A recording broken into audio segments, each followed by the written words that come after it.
still southbound on the 101 through Broadway. So we're just north of the buildings in downtown. We're going to pass City Hall here in just a moment as well. Thank you, Jim. So there's City Hall there. I wanted to show you this so you can get an idea of where we're at. So there's City Hall, the Pursuit passing just north of it on that 101 freeway.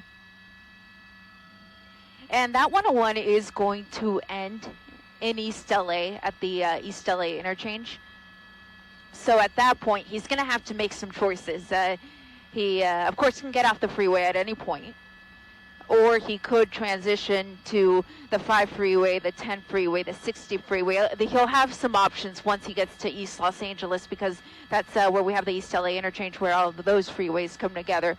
So he's got some choices coming up, but I don't know that the vehicle is going to let him get that far, possibly because he does have that flat tire there on the front. So we'll see what happens. He's slow speed, though. You see the speeds there, just about 15 miles an hour at most, anywhere from 10 to 15. And you can kind of see him swerving a little bit because he doesn't have full control of the vehicle now that that tire is flat.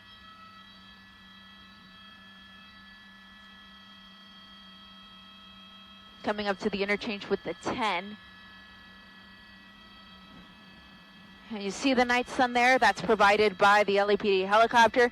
Their base is Hooper Heliport, which is literally right next to us right now. That's where all of the LAPD helicopters take out of, or fly out of, rather.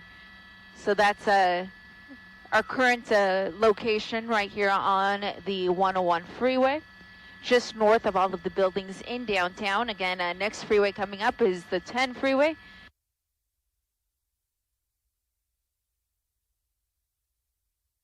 Is having a tough time as it continues here southbound 101, about 20 miles an hour.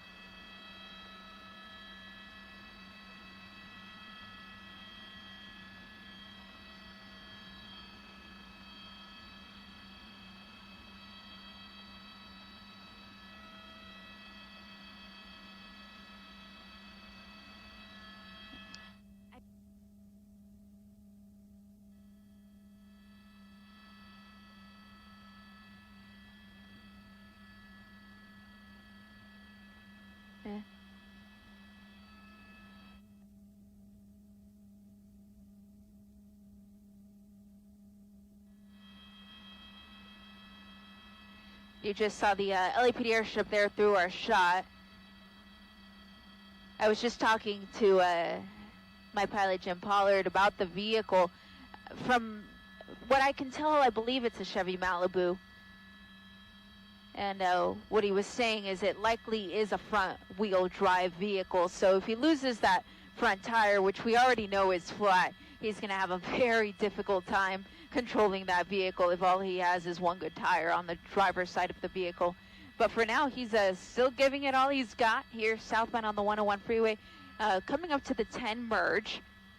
So that'll give him some options there.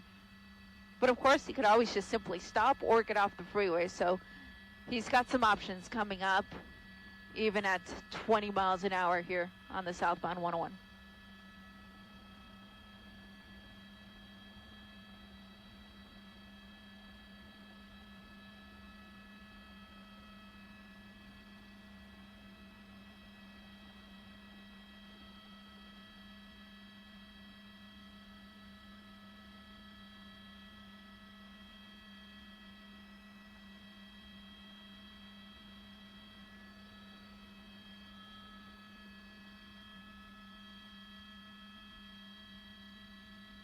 So it looks like he's committed to the 10 eastbound at this point.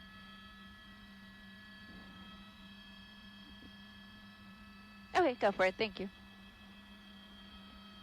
Jim's going to move the helicopter so that we can get back on the driver's side. Now that we know what the situation is on the passenger side, now that we know that that tire is flat, we'll move back to the driver's side, because we always like to keep a better eye on the driver and see what he or she is doing. And in this case, it's a he, from what we've been able to gather. A driver who is possibly armed, a situation that started about 2 hours ago in the Ladera Heights area Officers tried to pull this person over, but he failed to yield, and the pursuit was on. It's really been it's been all over the place. He was going really fast at first, and then he slowed down a lot to where he was basically down to a crawl, and then he got a second wind in him, and then was back at 100 miles an hour, and now we're back to a crawl. So it's really been all over the place. But if there's any good news in this, it's that as far as we know, no one has been hurt as a result of this pursuit, even though he ran through so many red lights.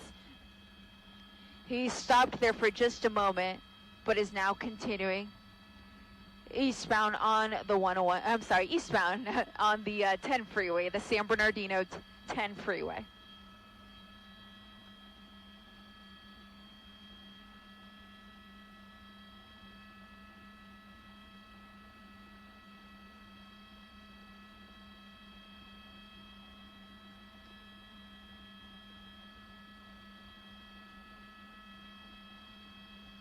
Thank you.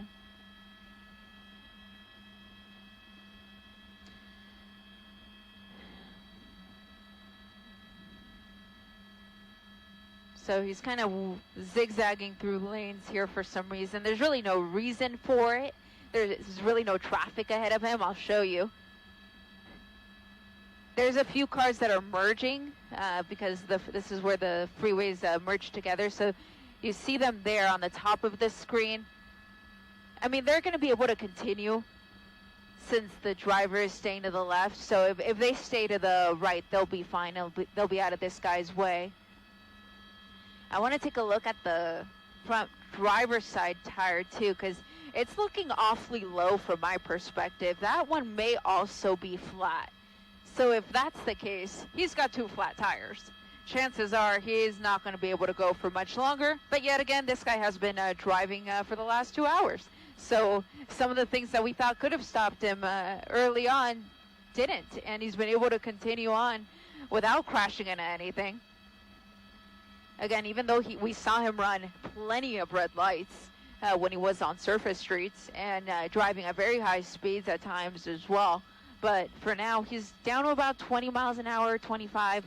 The 10 freeway, here's what's going to happen. It's going to meet the 710, and then at that point, he could jump on the 710, and that could take him south into East LA, and I mean, eventually it could take him all the way down to Long Beach. And we've seen him go down all the way to the ocean before, because he went down to San Pedro when he took the 110 south all the way down in that direction.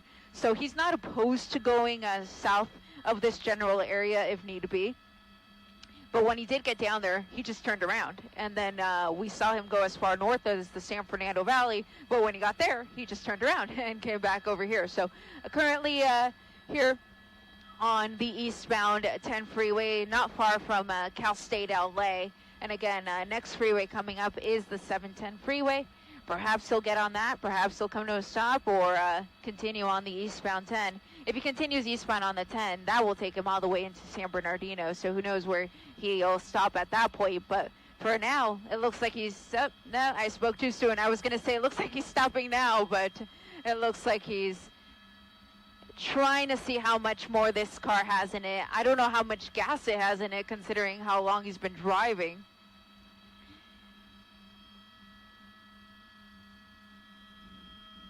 But continuing here, eastbound 10 freeway, coming into the City Terrace area.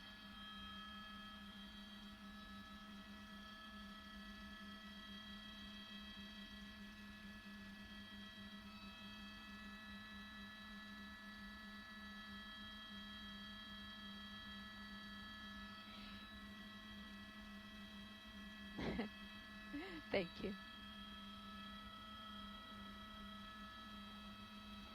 Lot of lanes. So again, this is the eastbound 10. You see there's a lot of lanes, and the reason there is, it's because those last 2 lanes, so one of the ones that he's actually currently in right now will lead him onto the 710, and the rest will let him continue on the eastbound 10. So if he stays in the lane that he's at, it will force him onto the 710 freeway, but he might move before he gets there. He still has time.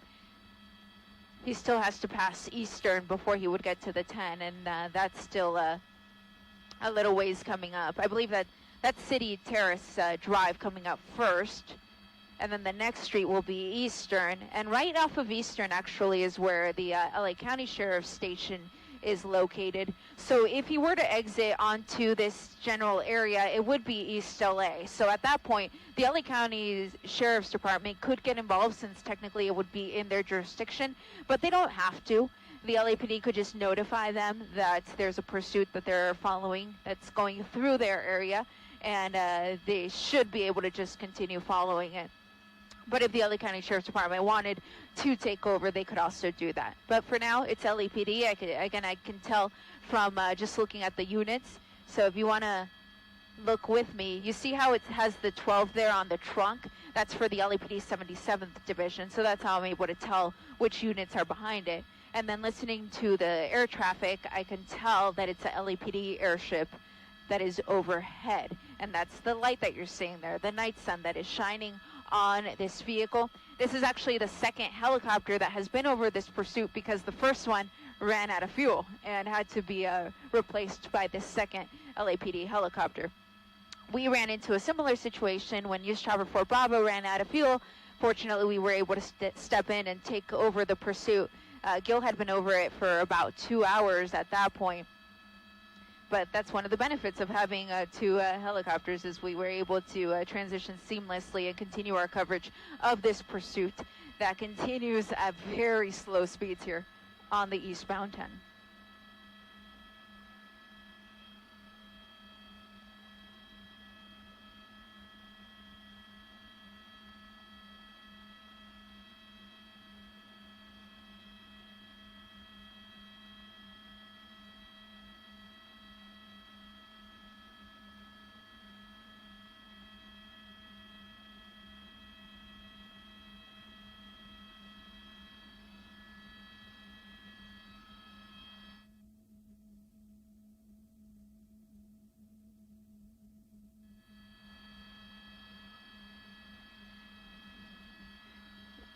So we're carefully watching that front tire. If you look with me, you can see that the tread is like barely holding on. So we're going to be down to the rim here in just a few minutes, no doubt. And then at that point, we may start to see some sparks. We saw them earlier when he ran over the spike strip, and I really haven't seen them again. So I would fully expect for us to start seeing that again, and then possibly some smoke, just from previous experience covering pursuits where drivers lose the tires. That's just something we're used to seeing. And then at that point, it's just a matter of time before the vehicle has to stop.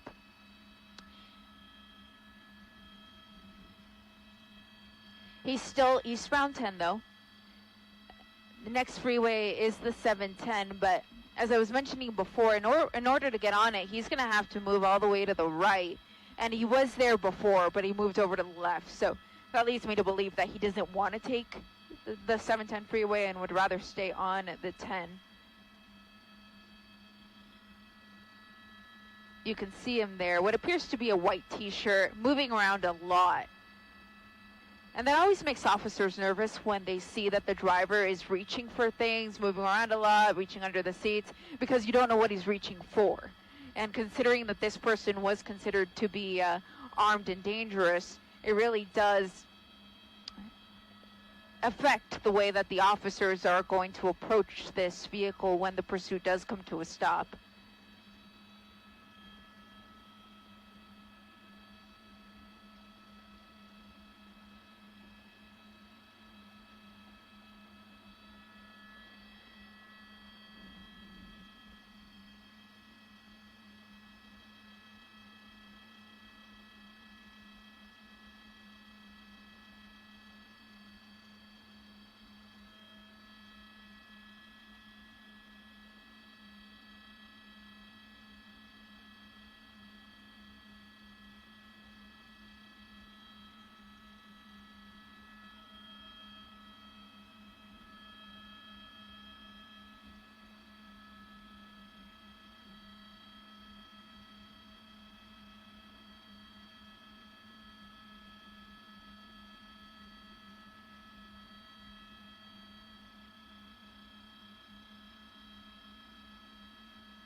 We are still eastbound here on the 10 freeway. Eastern is going to be the next exit, which is essentially right by what we're passing right now. So I think he's going to miss his chance to exit off of Eastern. Yeah, in fact, he's on the section where you can't at this point. So he's not going to be able to exit Eastern. And it looks like he's not going to be able to transition to the 710. So he's going to be forced to continue on the eastbound 10. I want to say that the next exit is Ramona, just off the top of my head, but we'll know when we get closer. I'll widen out so you can see kind of where we're at. This is going to be the 710 there, and then this is the 10, and it looks like he is committed to that eastbound 10 freeway.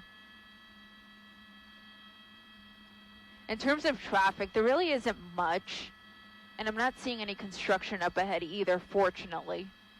So it's really clear for him from here on out, but really the only question is how much longer is this car going to be able to last, considering that it's lost both of the front tires and he's almost down to the rim. If you look at the tire there. And he's still got his hazards on as well. So that's something that we've seen now for a little while. He turned those hazards on at least an hour ago and hasn't turned them off.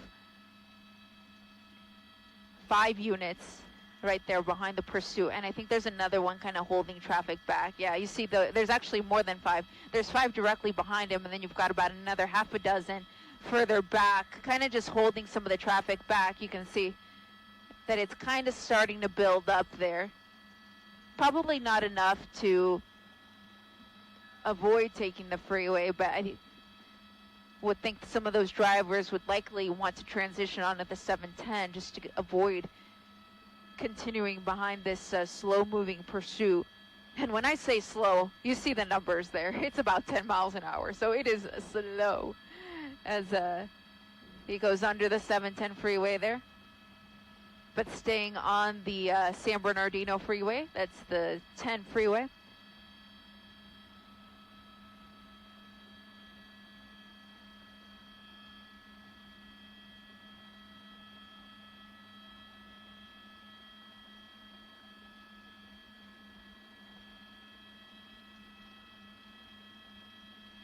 And Fremont Avenue is the next exit coming up.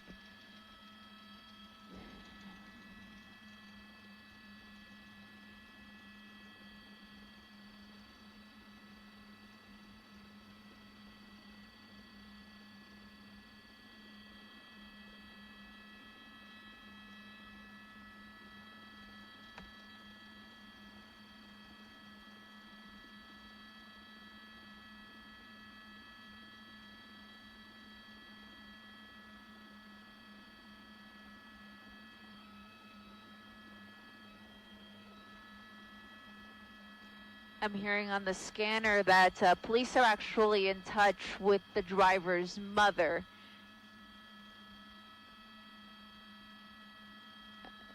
They would like her to try to communicate with her son and try to convince him to pull over.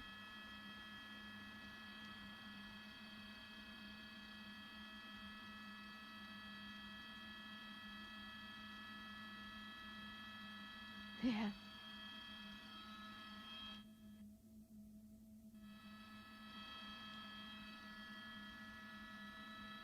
So we often do see this in pursuits or in other tense situations like this where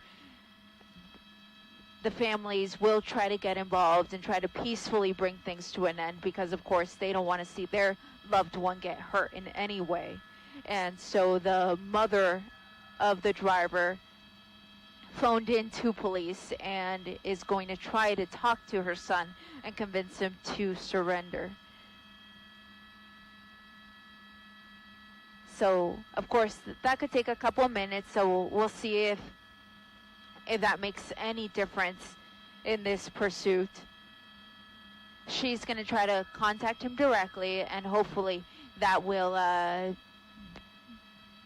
be what he needs to pull over and finally surrender to authorities before anyone gets hurt. Fortunately, at this point, as far as we know, no one has been hurt, despite some of the crazy driving that we saw early on. But now we're down a crawl about 10 miles an hour here on the eastbound 10 freeway. We're just east of the 710 freeway, so we are roughly in the Monterey Park area. The 10 freeway, though, will take you all the way out to San Bernardino, or even further than that, really. It'll take you out of state. I don't think, based off of the condition of the car and how long we know he's been driving, I don't think we're going to be able to get that far. But he's going to try to get as far as he can as he continues here for over 2 hours, trying to evade the LAPD, and now trying to do it with a car that's down to 2 good tires as he continues here on the eastbound 10 freeway.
I actually want to take this moment to invite you guys to download a feature that you can use on your smart TV if you'd rather watch this pursuit or any of the other breaking news that we cover on the big screen. If you've been watching this pursuit for the last 2 hours on your phone, it might be looking a little small by now. So if you would like to watch it on the big screen and you have a smart TV, go to either the Roku, Apple TV, or YouTube TV feature on your television and search NBCLA, and you'll be able to get notifications about some of these breaking news situations and watch them on your big screen instead of on your phone. We, of course, appreciate you guys tuning in on whatever medium you have, but we invite you to search for us on your smart television. Again, search NBCLA.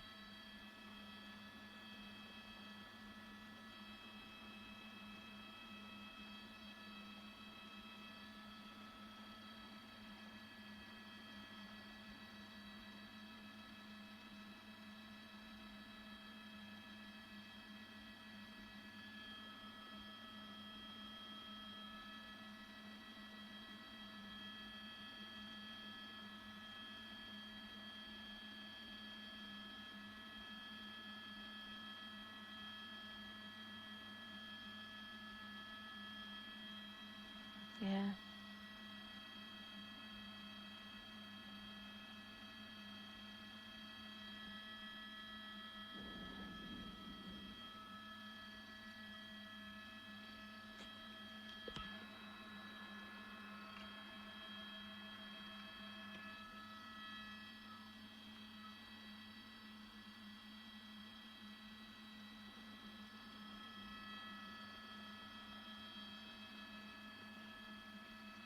So the driver moved all the way from the left over to the right.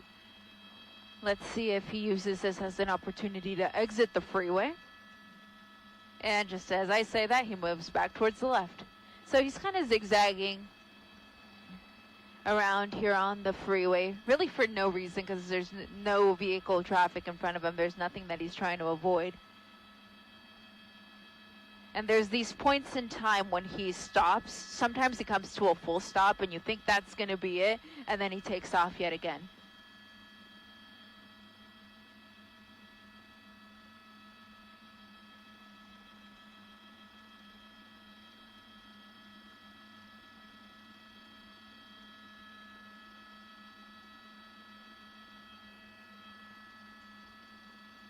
You see what he's doing to the wheel. He's just turning it as far as it goes either direction. I think he realizes that he doesn't have full control of the vehicle now that those two front tires are flat.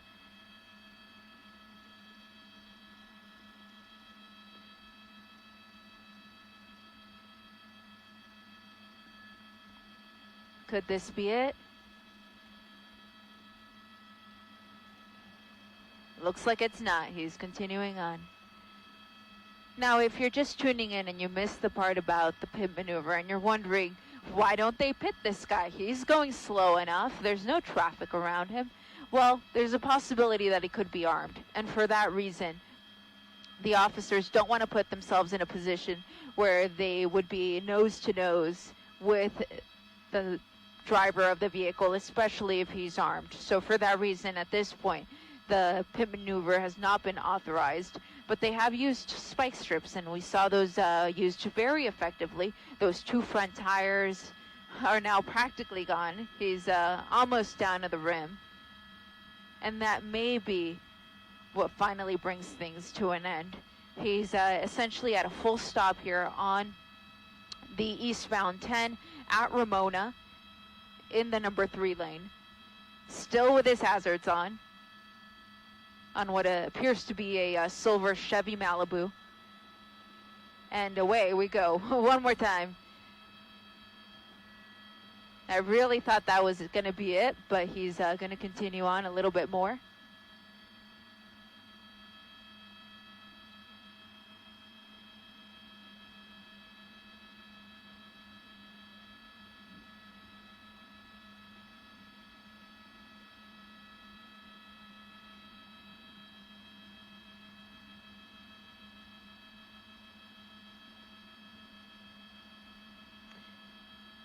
The airship can see inside, and she says that the driver is on the phone, and from what we heard a few minutes ago over the scanner, the driver's mother was going to try to get in touch with him and try to convince him to pull over. She, of course, does not want to see him get hurt. She doesn't want anyone else to get hurt, and so she was going to try to do what she could on her end to communicate with her son and try to convince him to surrender. So there's a possibility that is who she's talking with now, or he's talking with now. And you see that people have come out to watch this pursuit. They're on that bridge there over the freeway. And as I mentioned before, as long as you keep your distance and you don't try to intervene in the pursuit, there's no issue with you just watching from a distance. It's only those situations where people try to be the hero, where they try to intervene, they try to perform the pit maneuver, they try to box the driver in, where we see those more dangerous situations. And just from past experience, when we've seen those types of situations happen, I can tell you that the person who intervenes is actually detained by authorities after the fact. So it's not really a situation you want to get yourself into. The LAPD or any other agency involved in a pursuit is going to have plenty of assets, plenty of officers that can put themselves out there, and they have the right training to intervene. So it's best if you just stay to the right and keep your distance if you do see a pursuit coming your way.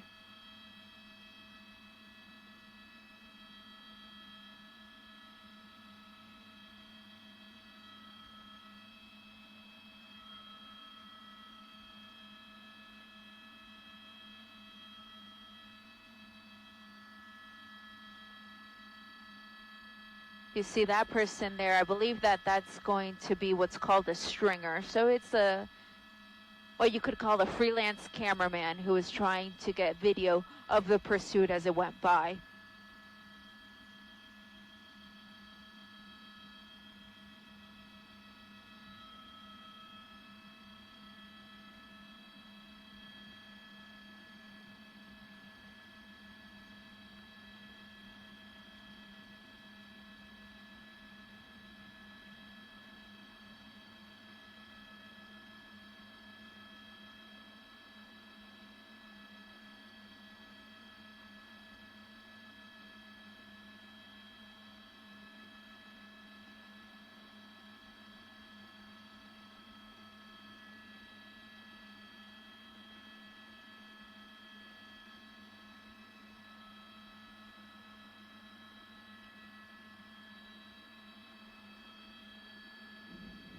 Now approaching Garfield here on the eastbound 10.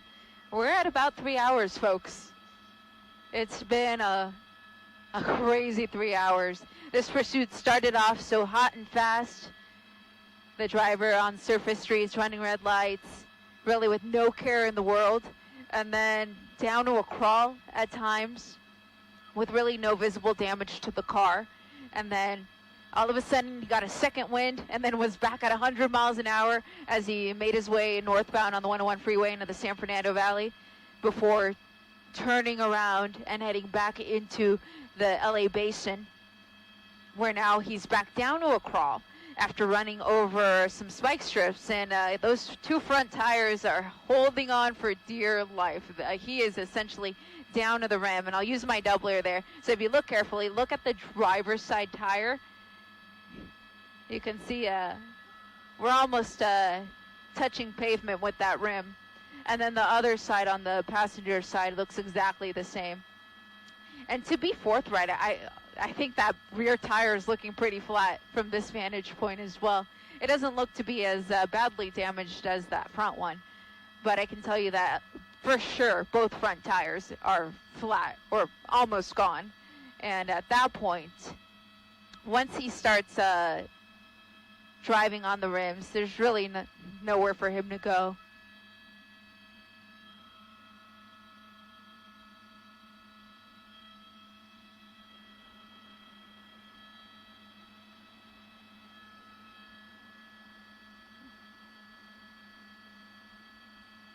That's another news van there off to the right. This pursuit has been going on for so long that people have been able to follow where it's going and getting on overpasses, driving to the area. We've even seen some cars pull over just to watch. Even if they're on the opposite side of the freeway, we've seen that at times. So in this case, we're eastbound on the 10, but there were times earlier in this pursuit where the driver was heading north on the 110, and there were drivers on the southbound side of the 110 that were pulling over to the emergency lane or the center divider because they wanted to see the pursuit go by. Again, you just want to be safe about it. If you keep your distance and you're in a place where you're not going to hurt yourself and no one else is going to get hurt, there's nothing wrong with watching. But of course, you just don't want to intervene, and you don't want to cause a traffic accident because you're trying to watch.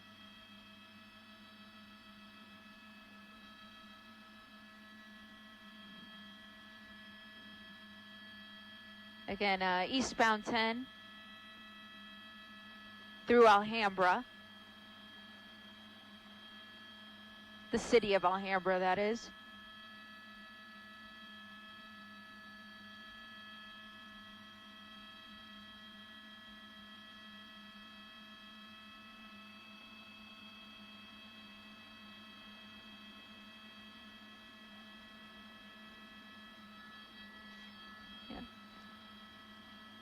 I'll widen out and show you guys the backup. This is going to be the eastbound 10. The LAPD is actually holding traffic back over there. So you see all those headlights. Those are all folks who are trying to go eastbound on the 10, but this pursuit is in front of them. And so the LAPD is running traffic brakes back there just to hold people back so they don't interfere with this pursuit. And again, this person could possibly be armed, so you wouldn't want to put him in a situation where there's civilians in the way.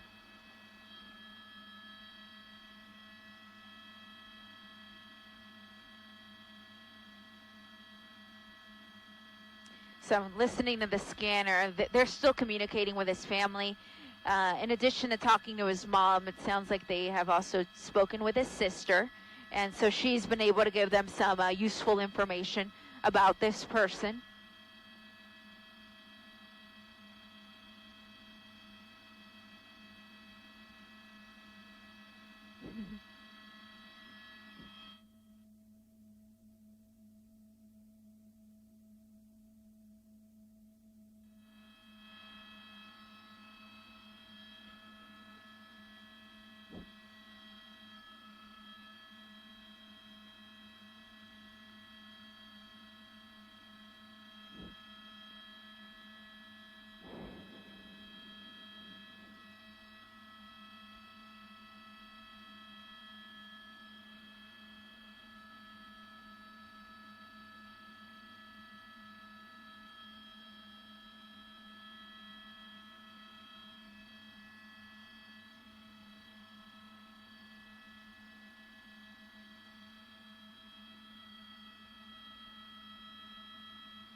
still eastbound on the 10, about 10 miles an hour.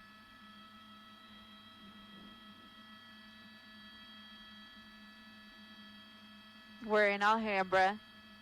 Next city coming up is Rosemead. And there's a big backup behind this pursuit, to be honest. That eastbound 10, you saw the headlights when I zoomed out a moment ago. I'll do it again. Lots of traffic there behind the pursuit. If you're just leaving wherever you are and you needed to get on the 10 freeway, normally I would suggest the 60 because they do run parallel, and the 60 is not too far from here, just to our south. But there's also a lot of heavy traffic on that 60 freeway. I can see it from our window here. I don't know that there's an accident there, or maybe construction related, so that's also not going to be a great alternate. And then the 210 freeway is normally not a bad alternate. I mean, there's really no traffic on it, but it is a little bit out of the way. So Valley Boulevard may be your best bet instead of the 10 freeway.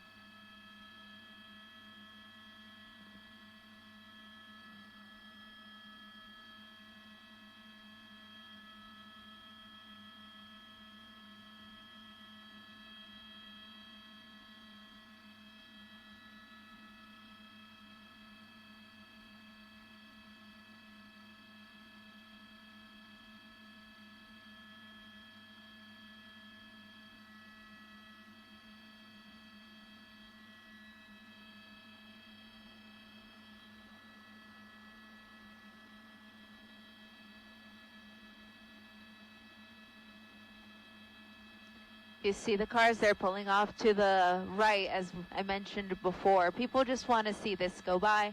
And there's nothing wrong with pulling over to the right. In fact, that's what you're asked to do, is move over to the right while the police pursuit moves past you. And then once it's safe to do so, you can get back on the freeway.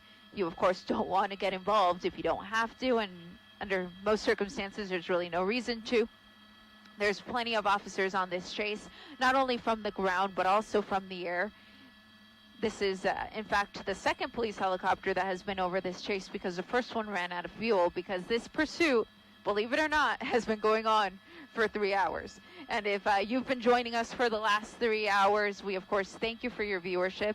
Our chopper, News Chopper 4 Bravo, actually ran out of gas as well, or ran out of fuel, because the pursuit lasted for so long. But fortunately, we were able to take over the coverage from there.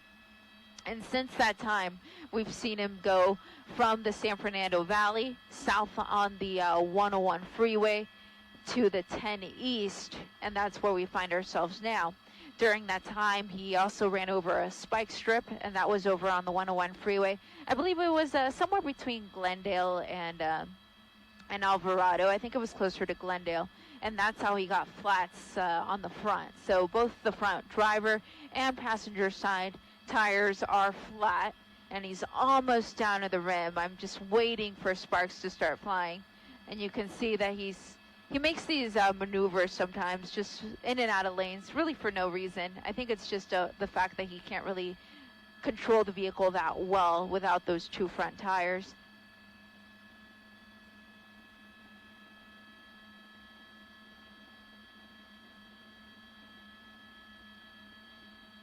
We're now at Delmar Avenue on the 10.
Back with you guys online. We, of course, thank you for your viewership. From News Chopper 4 Alpha, I'm Miliana Moreno, along with my pilot, James Pollard, continuing to bring you coverage of this slow-moving police pursuit involving the LAPD on the eastbound 10 freeway at Walnut Grove Avenue. So in terms of freeways, we're east of the 710 freeway. We're roughly in Alhambra, in the Rosemead area, as we continue here eastbound on the 10. It is a pursuit that started 3 hours ago. Yes, 3 hours ago. It was moving a lot faster at the beginning, though, and now we are at very slow speeds here on the freeway because the driver has actually ran over a spike strip, and so because of that, both of his front tires are flat. And perhaps that is going to be what brings this to an end, or perhaps he's going to run out of gas because, again, he's been driving for 3 hours. This is the LAPD's 77th Division in pursuit. Normally, by now, we would have seen the California Highway Patrol take over, considering that the pursuit is on the freeway. But in this situation, we have not seen that. And instead, it is the LAPD who is behind the vehicle and then also running traffic brakes behind. So they're trying to keep people away from this pursuit. This is a pursuit that has gotten a lot of attention. So a lot of people have tried to make their way a little closer to get a personal view of the chase, and so for that reason there are officers further down along the freeway that are trying to hold some of the vehicle traffic back.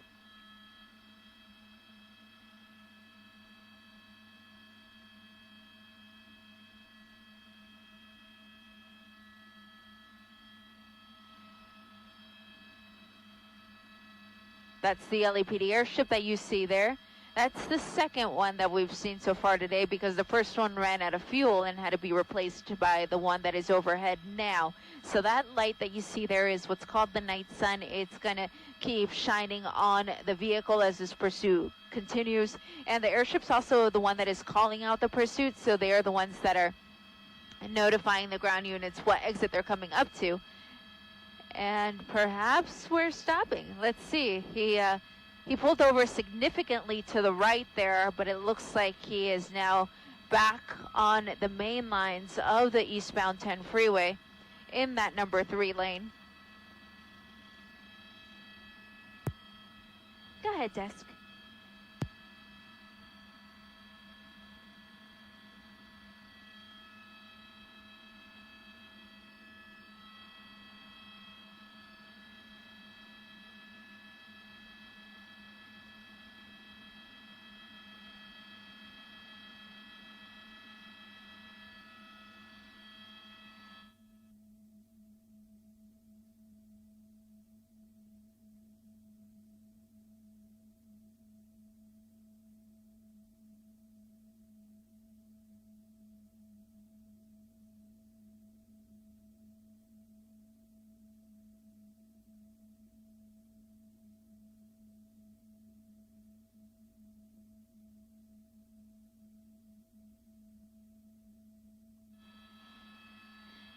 Back with you guys online here. I was just communicating with our assignment desk back at the station. They made a few calls to the LAPD so we could just get a few more details on this chase and just get an update on what is going on. So they're telling us that the driver does have 3 flat tires. We knew he had 2 for sure, but then the third one we were kind of on the fence about, so that kind of confirms that for us there. 3 flat tires, silver Chevy Malibu, a pursuit that started minutes after 7 o'clock. So we're looking at a chase that has been going on for about 3.5 hours at this point. They tell us that the driver, a male, is the only person in the vehicle, and this was a pursuit that was initiated by the LAPD 77th Division gang units. And 77th Division of the LAPD is essentially like the South LA section of the city. And perhaps this is it. No, it's not. It's this cat and mouse game with the officers. He comes to a full stop, and you think that's it. They get out of their cars, and then he just keeps going. So it looks like that is exactly what the situation is here. He's eastbound 10 at Rosemead Boulevard, and probably going to stop again because it's what he keeps on doing. He stops and then waits for them to get out of the car and then hits the gas one more time. But in terms of gas, we don't know what he started off with, but he has been driving for 3.5 hours with a car that we now know has 3 flat tires. We've seen him use a cell phone, and one of the things that we heard over the police scanner was that the authorities were in communication with some of his family members who were going to try to talk to him and convince him to surrender. That was several minutes ago, and we haven't seen it happen yet. So it's unclear if they were able to talk to him, or if they did talk to him, how effective that conversation was, because he is still continuing on the eastbound 10 through this roughly Alhambra, San Gabriel area. Rosemead is another city here in the area. So in terms of freeways, we're east of the 710 freeway. And the next freeway coming up would be the 605. But we've still got a long ways to go. That's all the way in Baldwin Park. So we've got a little ways to go before we get to the 605 freeway. If he does make it that far, the 605 runs north-south. So he'll have the option of either going north or south if you're on that 605.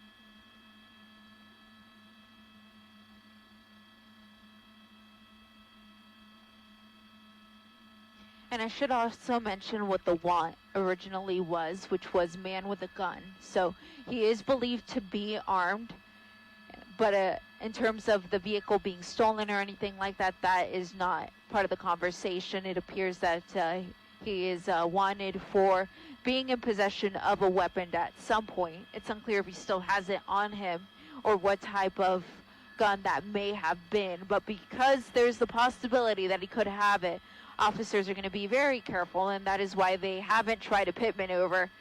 You might be wondering, at the speeds that he's traveling at and with no traffic up ahead, why don't they try it? And it's just because it's too dangerous. If he has a gun and they perform a pit maneuver and he spins out and now he's face to face with an officer, who knows what could happen? And officers don't want to find out what could happen. So for that reason, the pit maneuver is not going to happen in this situation.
I am, Mark. Thank you.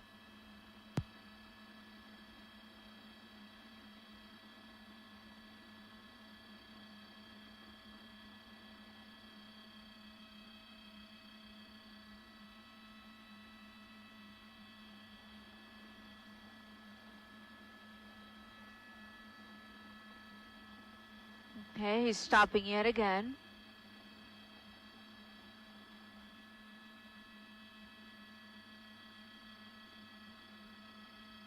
You see the officers immediately jump out of their vehicles, guns drawn. but he's continuing on.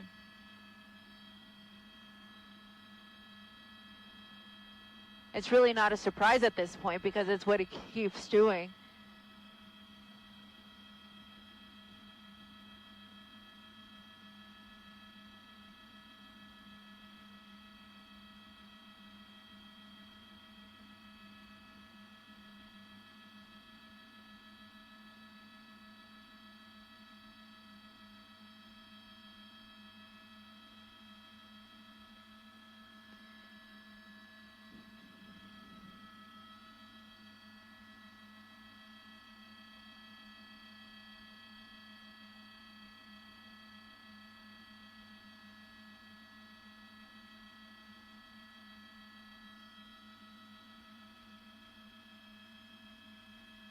And continuing on at about 5 miles an hour and back to a stop.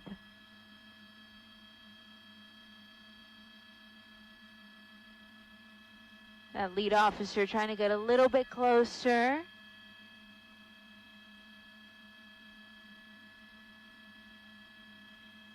And back on the move. Let's see what he dropped there. I think that might have been part of the tire. Yeah, I think that might have been part of the tire there.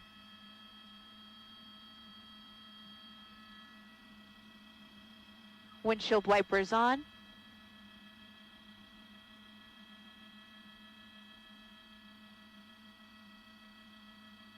And he actually turned his hazard lights off. I didn't even notice when he did that, but he drove with those on for about an hour.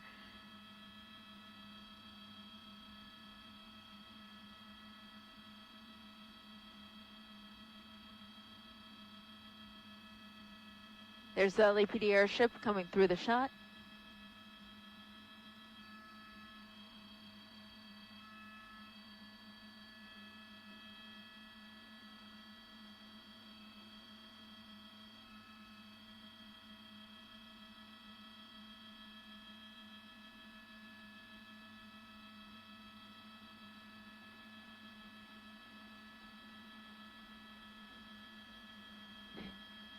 There's some folks who came out. They wanted to see the pursuit in person.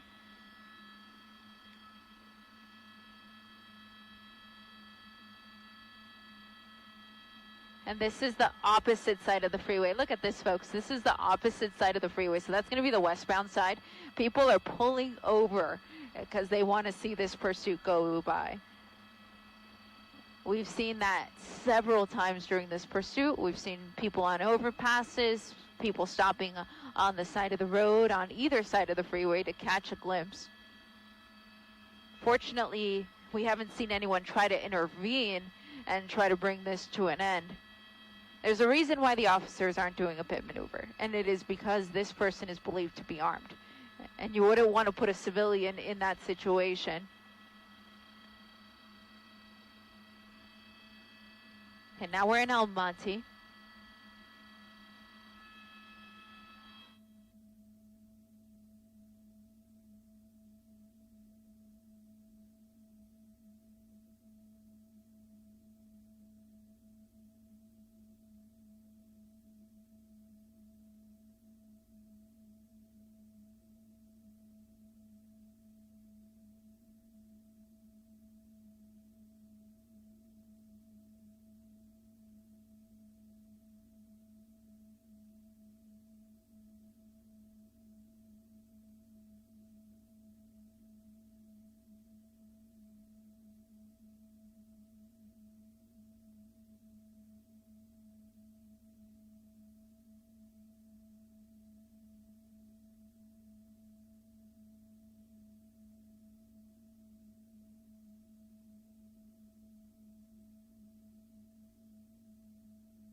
back with you guys online. We, of course, thank you for your viewership.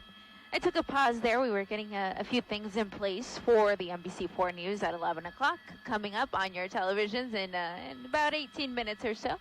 We, of course, will continue to bring you the web stream of this pursuit, but we would also appreciate your viewership on the NBC4 News at 11 o'clock, where we'll bring you the latest on this pursuit as well as all of today's news, including that explosion up in Santa Clarita where several people were hurt. This pursuit, though, continuing here eastbound on the 10. Still this cat and mouse situation. The driver stopping the officers, getting out of their vehicles. You see it there, getting out of their cars, guns drawn. And then after a few seconds, the driver decides to keep going. One of these times, though, he's not going to be able to keep going because eventually he's going to run out of gas. So that was something we were trying to figure out just based off of the tank size of the vehicle and the MPG, like how far could he go?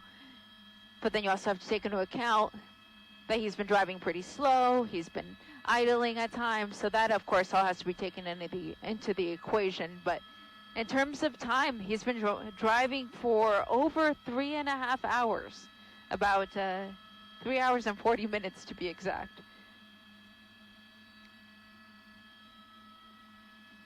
We're going over Santa Anita Avenue right now. That's Santa Anita Avenue below.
Still lots of backup for anyone trying to take the eastbound 10.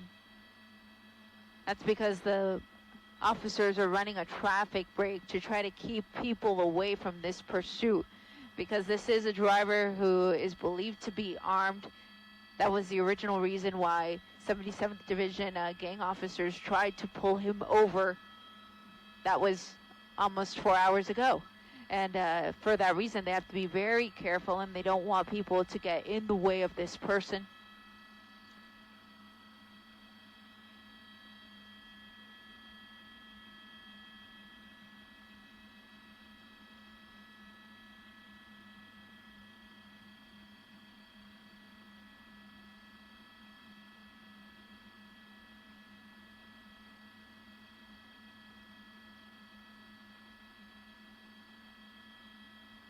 Look at that tire. What tire, right? Look at that front tire. Down to the rim almost.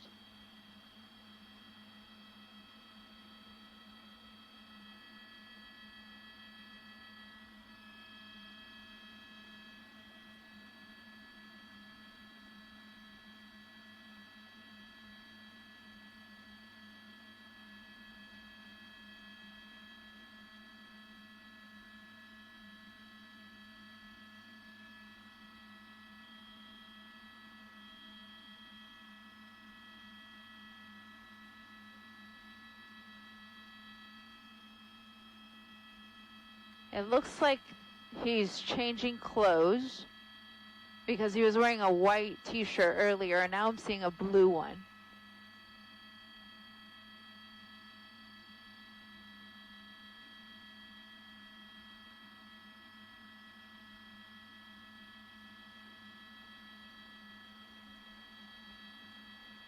We've seen him moving around a lot in that vehicle, and that quite frankly makes the officers nervous, because they don't know what he's reaching for.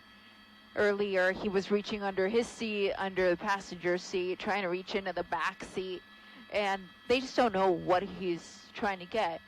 If it was an effort to pick up a cell phone that perhaps he dropped, that's one thing, but there's a possibility that he was trying to reach for a weapon, because this person is believed to be armed.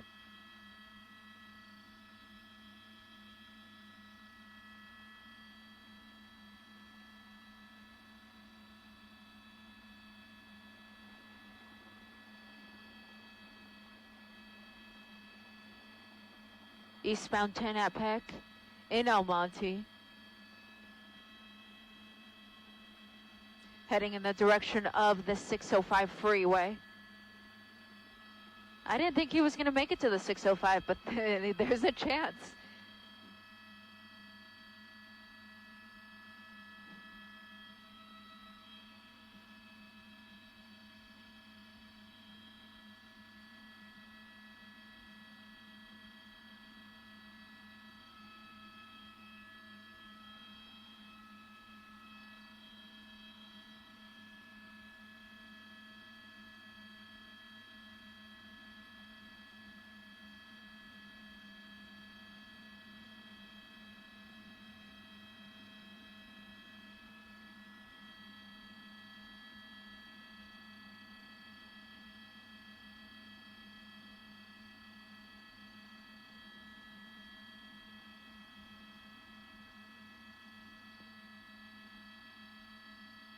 Eastbound 10. Next freeway coming up, 605. Nearest exit's going to be Peck. City is El Monte. Agency on scene is the LAPD. On the ground and in the air.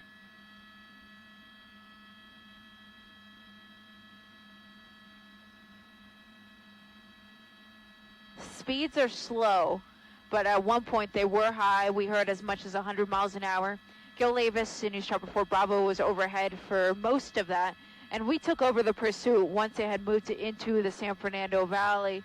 We saw him go as high as freeway speeds, but is now traveling at a slower rate than that, roughly 5 miles an hour to be exact. And you see people continuing to pull over. And this person even has a sign Now I wish I could read what that says, but the font on there is pretty small.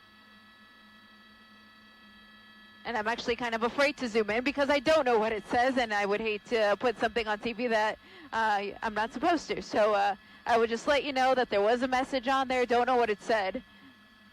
But that person clearly wanted to either get this guy's attention, or he knew that the helicopters would be overhead and could bring those images to all of you at home. So it's unclear what that said, but again, that was at the eastbound 10 epoch.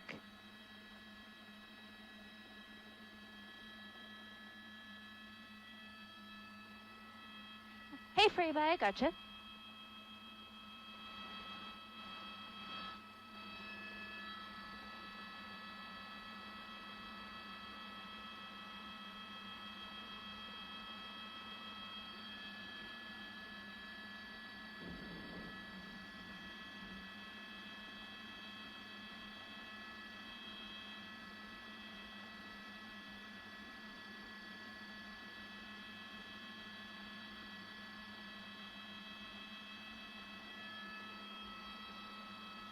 Copy that, Freeway.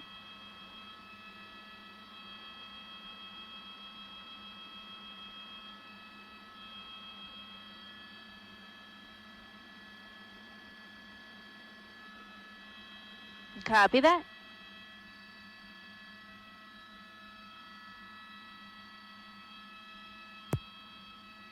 Copy. I copied you, Jamie, live on both. NOC from Alpha, can you reset my IFB?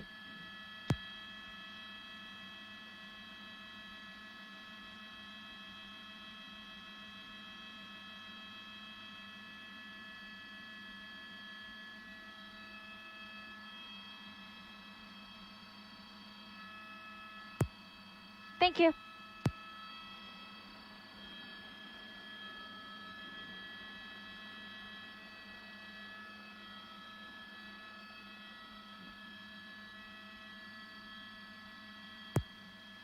Understood, thank you.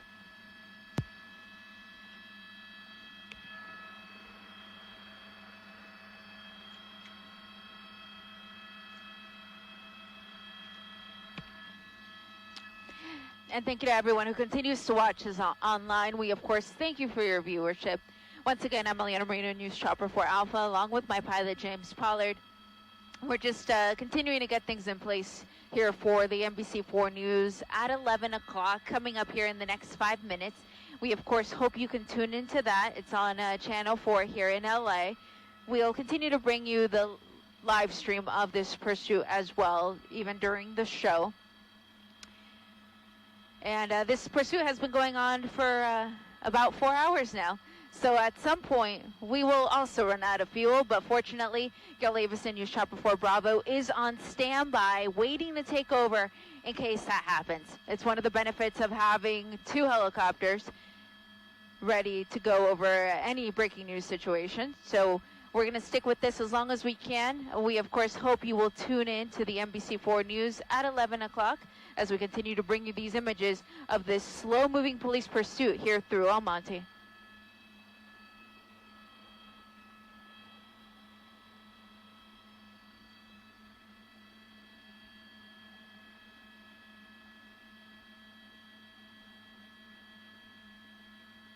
Really bad? Yeah? Thank you. Oh, wow. I'll try to mention that. Thank you.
Oh, really?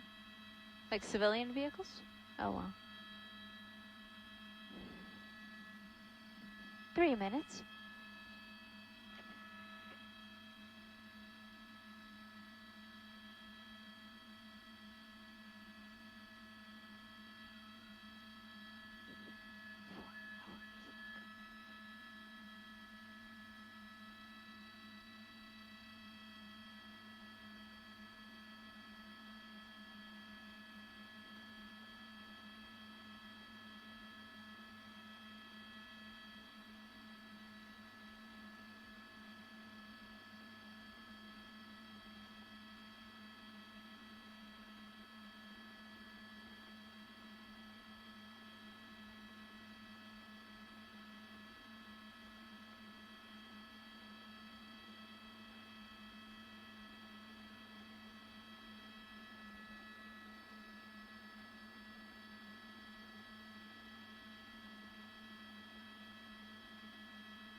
Two minutes.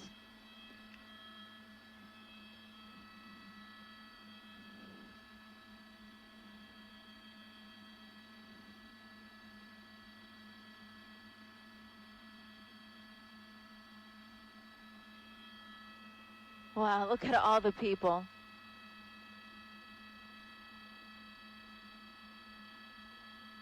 Wow.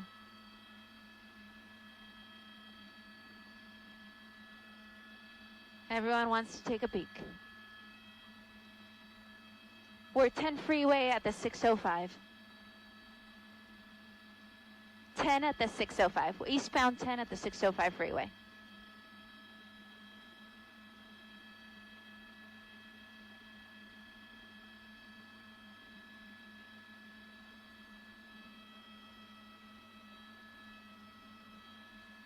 One minute.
They have not left it since the beginning. It's been going on for so long. In fact, we had to bring in both of our choppers to stagger the fuel situation. Traffic behind all of this is a nightmare. Police say the driver armed and dangerous. So the question is, what happens next? Good evening, everyone. I'm Colleen Williams. We've been wondering that for hours right now, Colleen.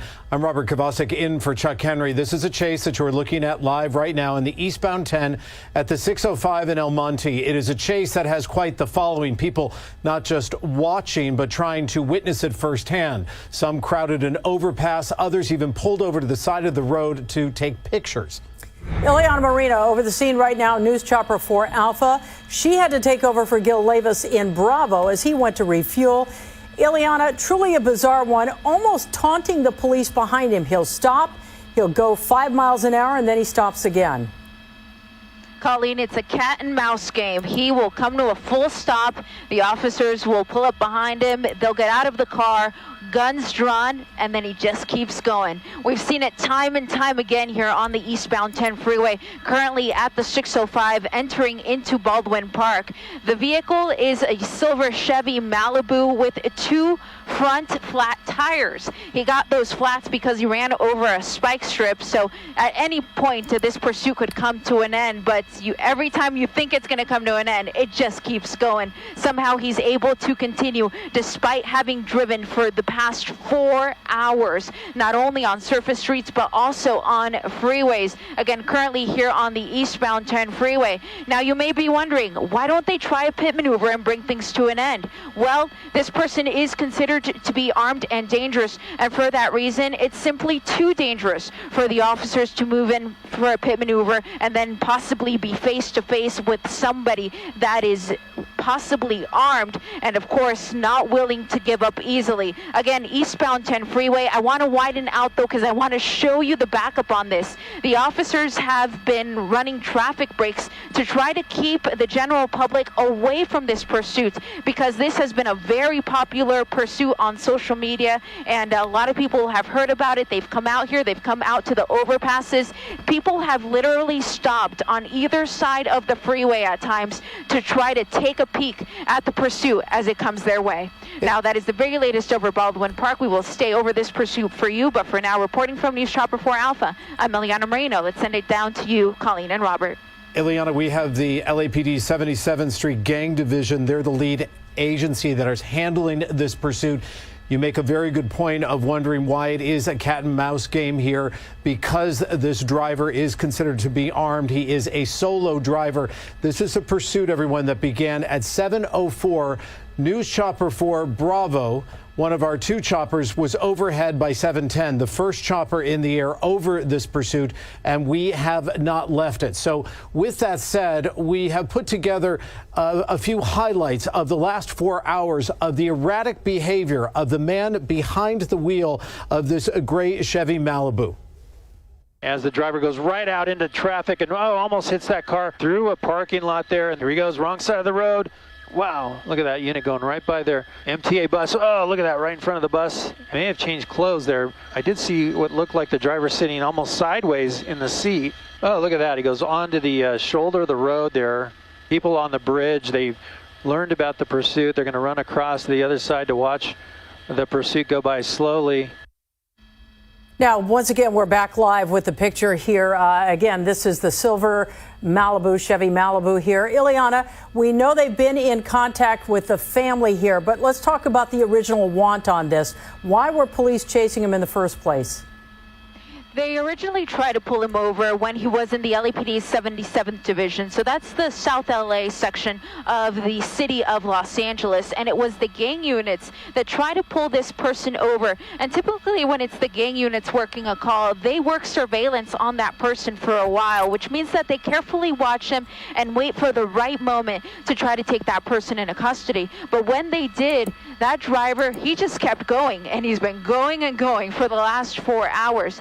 Now, because the original reason that they tried to pull him over was because they thought he had a gun, they have to treat it as if he has that gun on him. They don't know for sure. They've been in contact with the family, with the mother and the sister, I believe, and they even try to get involved and try to talk to him over the phone to try to get him to surrender. But unfortunately, it's been a long time since then, which means that if they were able to talk to him, it just didn't work to get him to surrender to authorities. But look at this. Look at the overpass here. This is going to be the Fraser Street overpass for the eastbound 10. All of these folks coming out here, they want to see this themselves, and they've had plenty of time to get out here because, again, this pursuit has been going on for the last 4 hours. And Ileana, you have to wonder, does he actually know where he's going? Colleen and I have been watching this for the last 4 hours along with you, and we understand that the man behind the wheel is driving a car. Whether it's his or not, we don't really know. But the license plate on that car is from Oklahoma. So we've seen him in South LA. We've seen him go all the way up to Hollywood, and right now he's on the 10. Do we have any idea about the owner of this car? We don't know where he lives or where the car is registered to, but as you mentioned, the plates are not from California, which would lead us to believe that he's not from the general area. However, we saw him go all the way up into the San Fernando Valley. And when he got up there, it just seemed like he was not comfortable. He did not know the area. So he just got off the freeway, made a big U-turn, and came all the way back into the LA basin. So perhaps the LA area is something he's more familiar with, the basin section of it, instead of the San Fernando Valley, which was why he was trying to get away from it. But now we're all the way east into Baldwin Park. This is an area where we haven't been before. He took us as far south as San Pedro when he took all the 110 all the way to where it ends. And then at that point, he made a big U-turn and came back north. So at this point, it's unclear where he lives, if he lives in the LA area at all. But again, his family, they knew that this pursuit was going on, so they were able to put 2 and 2 together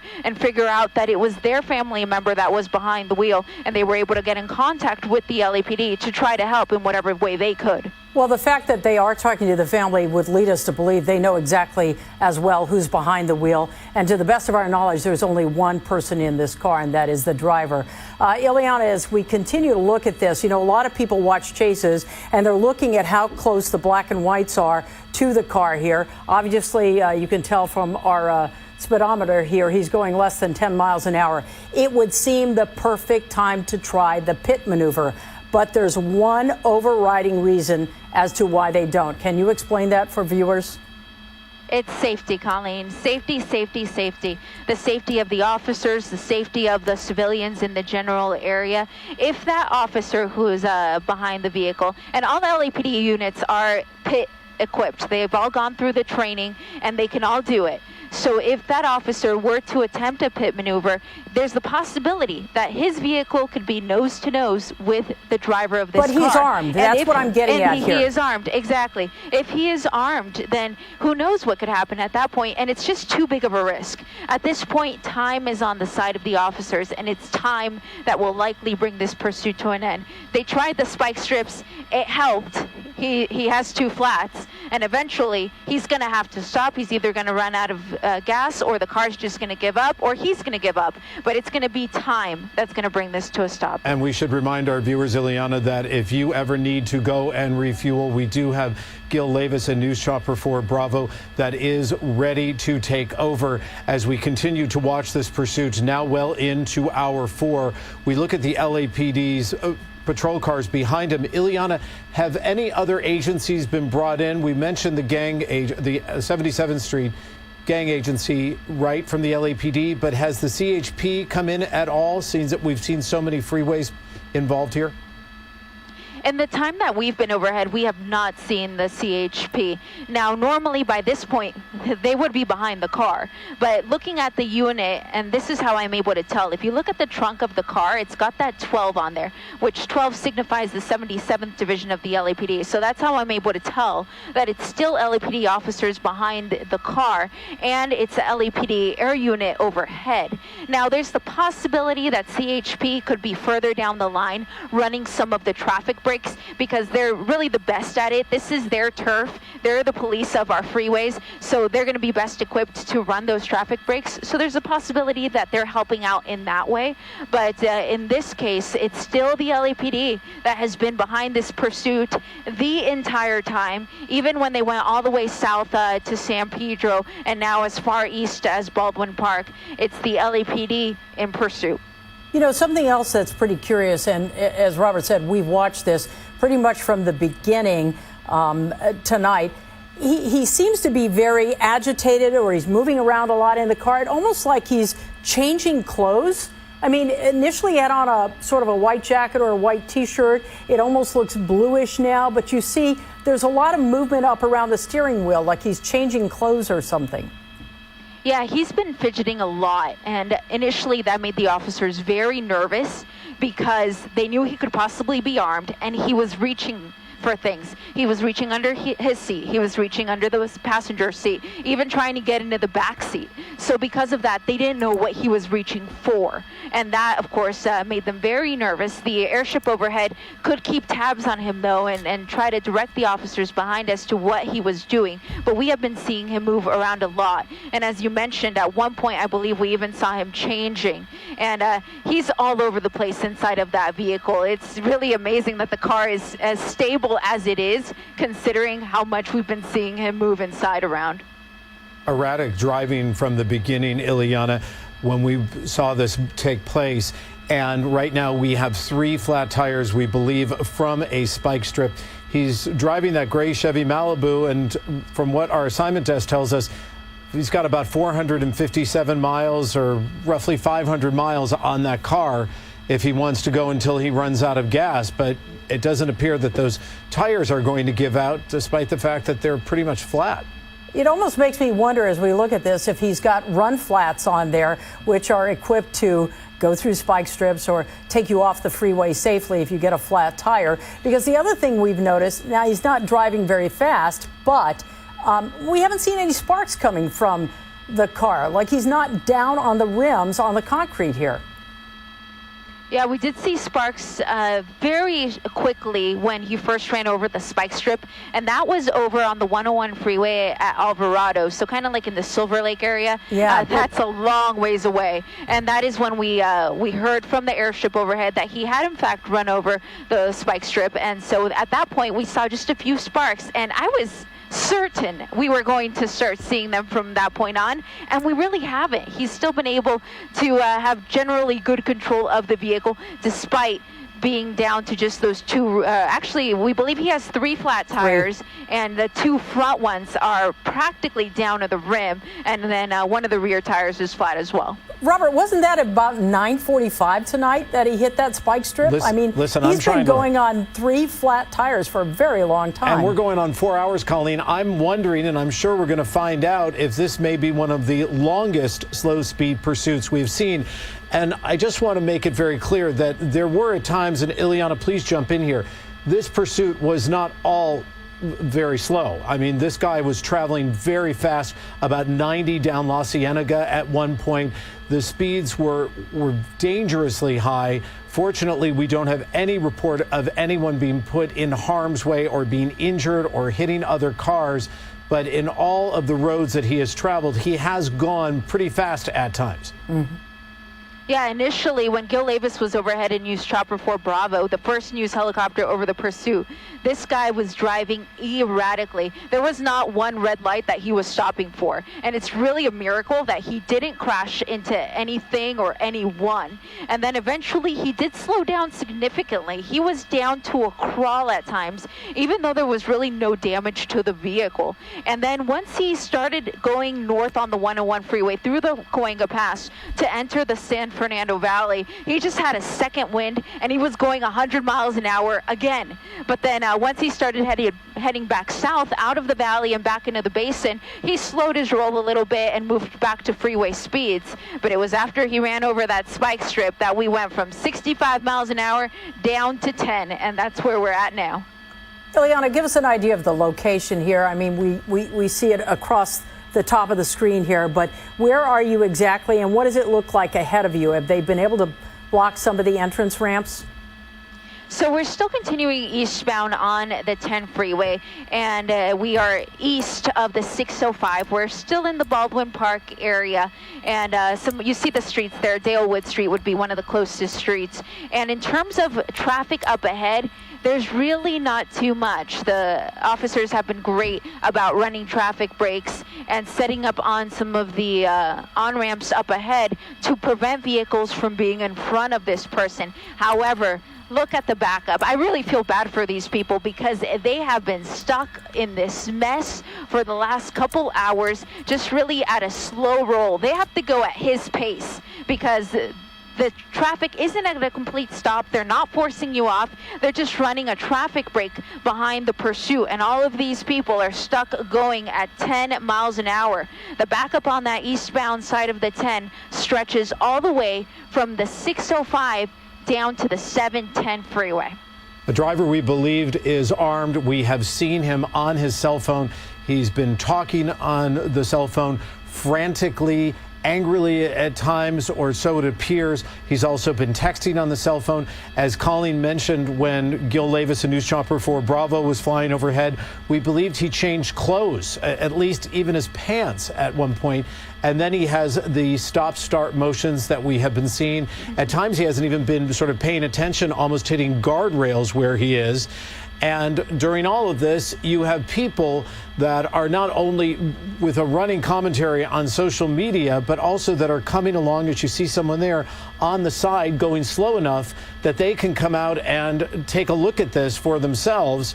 And so it's attracting people not only watching on their television screens, but their computer screens, and also right now trying to get out there in person.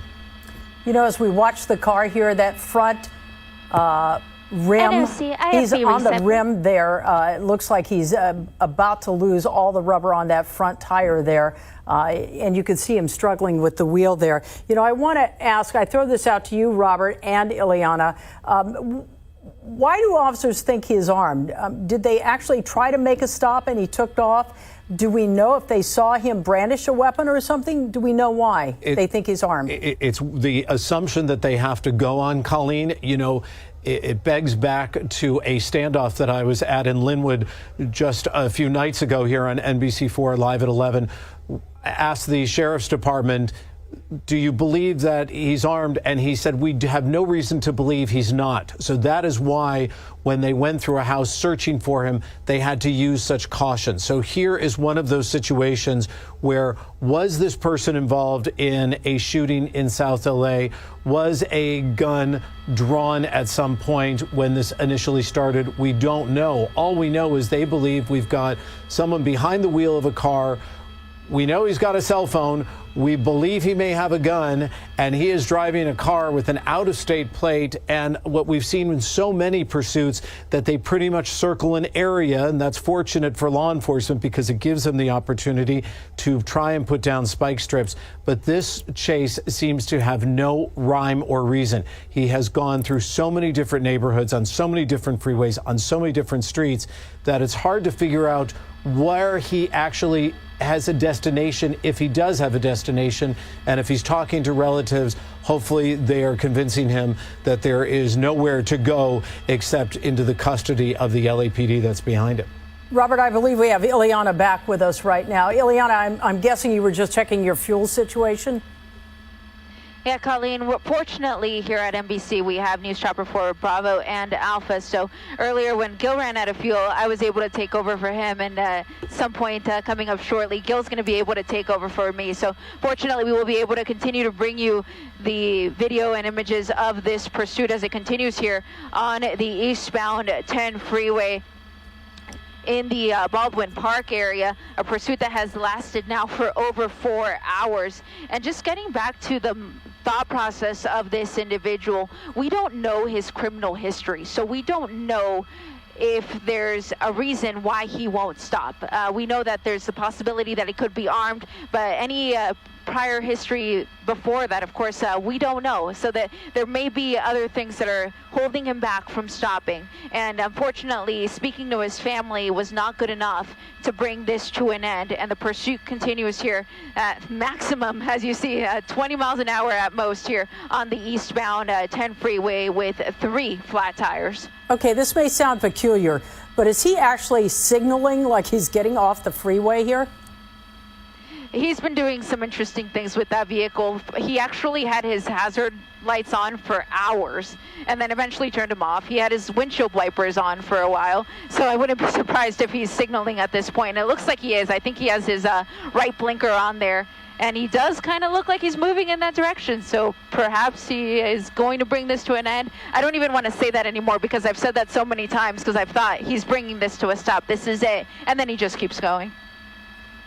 And he may actually have a holder for that cell phone. It appears, Ileana, that maybe that's why he keeps reaching over at some point. We've noticed that there may be something on either the passenger seat or on that dashboard. You know, you see those things that can hold your cell phones for you, and he may be typing on that. It's been very hard. He's been quite animated, though, at times in the last 4+ hours.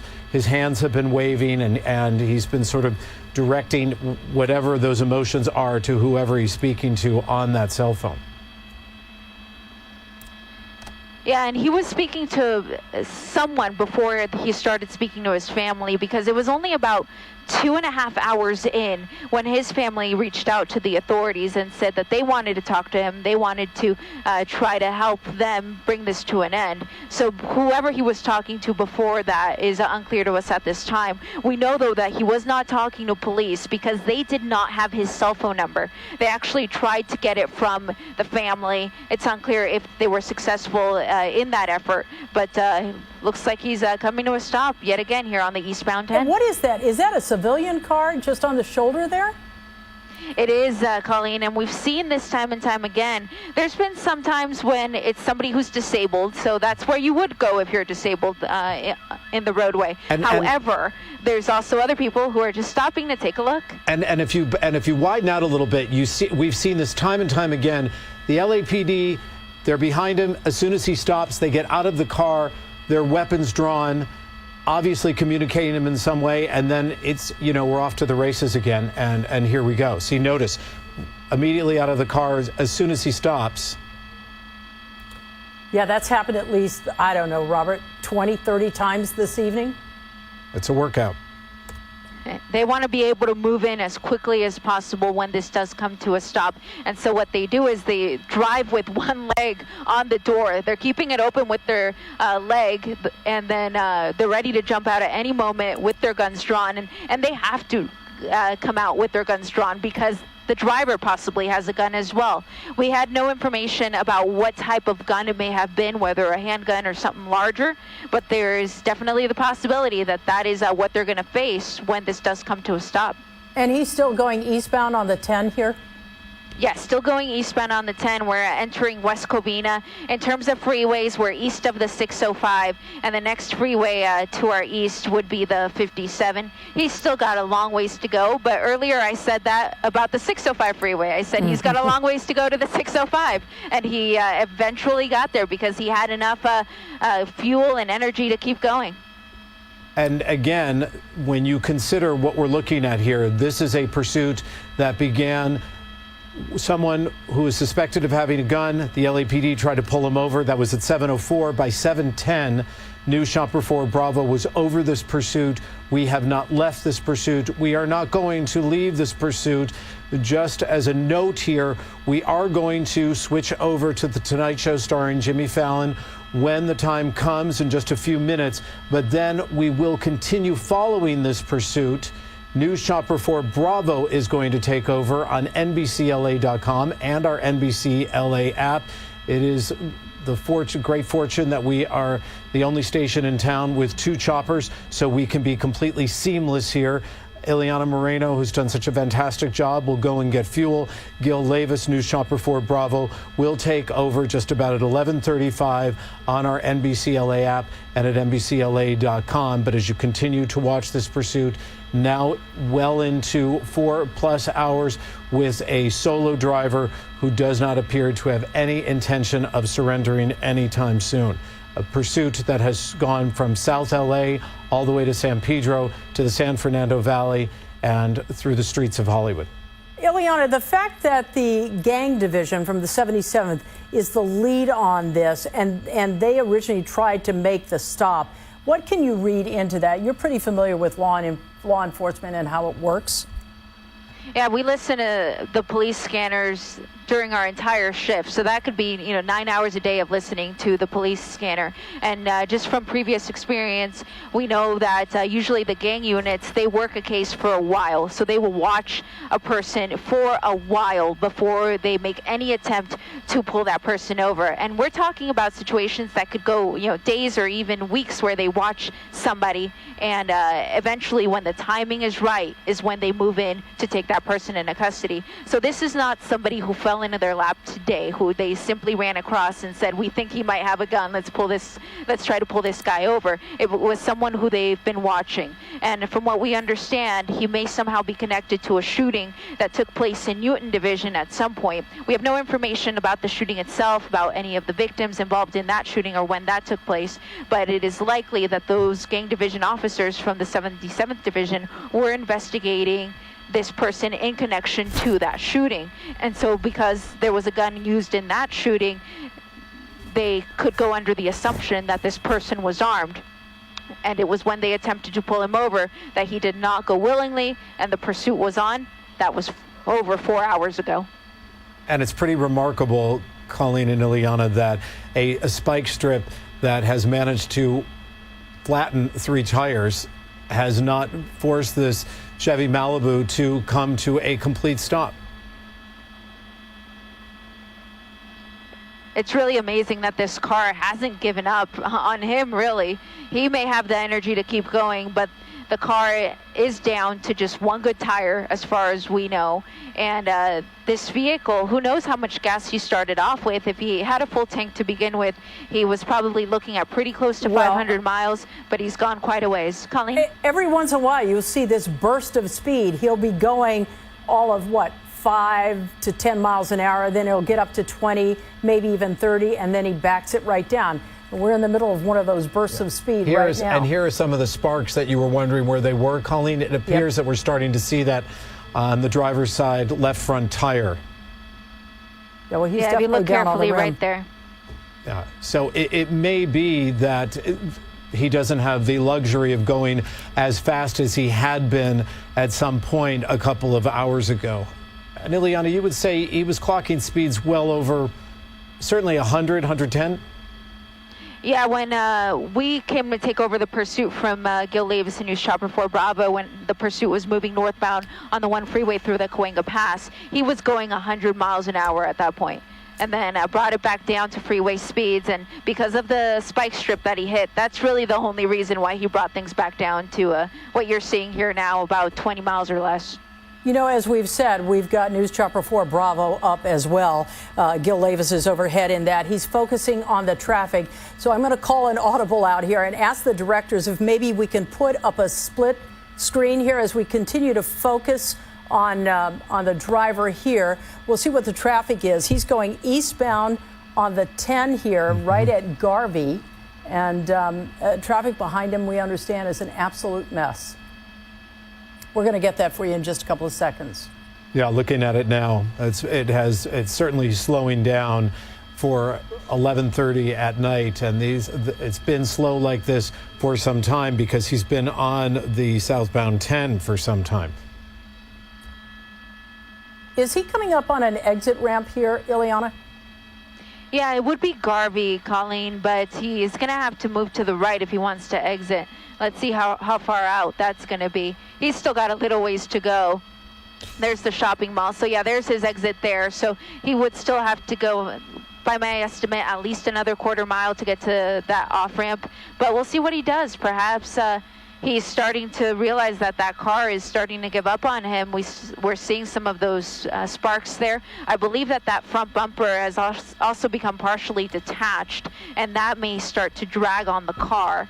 And he may realize that at this point he has nowhere to go and finally decides to pull over. But every time I think he's going to pull over, he stops. He lets the officers get out of their vehicles with guns drawn and then keeps on going. Let's see if we can put that split screen up again. We had it up momentarily there. That's the traffic we're talking about behind him on the 10 freeway. Look at that mess there. It's just a ribbon of white lights. And Ileana, he's had no communication, from what you understand, with the LAPD. We know that he has apparently spoken to relatives on that cell phone. The LAPD actually asked the relatives for the driver's phone number. So they were trying to get the number from the family. It's unclear if the family felt comfortable giving it over or not, but they did feel comfortable speaking to him directly. So we know for sure that they spoke to him, or at least attempted to speak to him to try to bring things to an end. But again, that was, at this point, it was about an hour ago, and we saw no change in the way he was driving while those calls were being made. He just kept going. So whether or not he was actually able to communicate with the police, that is still unclear. But what they do have, because of their communication with the family, they do have a name, so they are able to at least run that information and get a little more insight on who this person is and perhaps what his motivation is as to why he's not stopping. Once again, if you're just joining us, we want to give you an idea of what you're looking at here. This is one of the slowest, most bizarre chases we've covered in a very long time. This is a silver Chevy Malibu here. They tried to pull him over at 7 o'clock this evening. He's been going ever since. The LAPD Gang Division, 77th Street Division. They're the lead agency on this, which would lead us to believe they were the ones who'd been watching this car, watching this driver for a while. They responded to a call of a man with a gun, and then the chase was on. We do believe there is one person in the car, and as we've been showing you, there were spike strips thrown out there this evening, at least one, and he's running on 3 flat tires.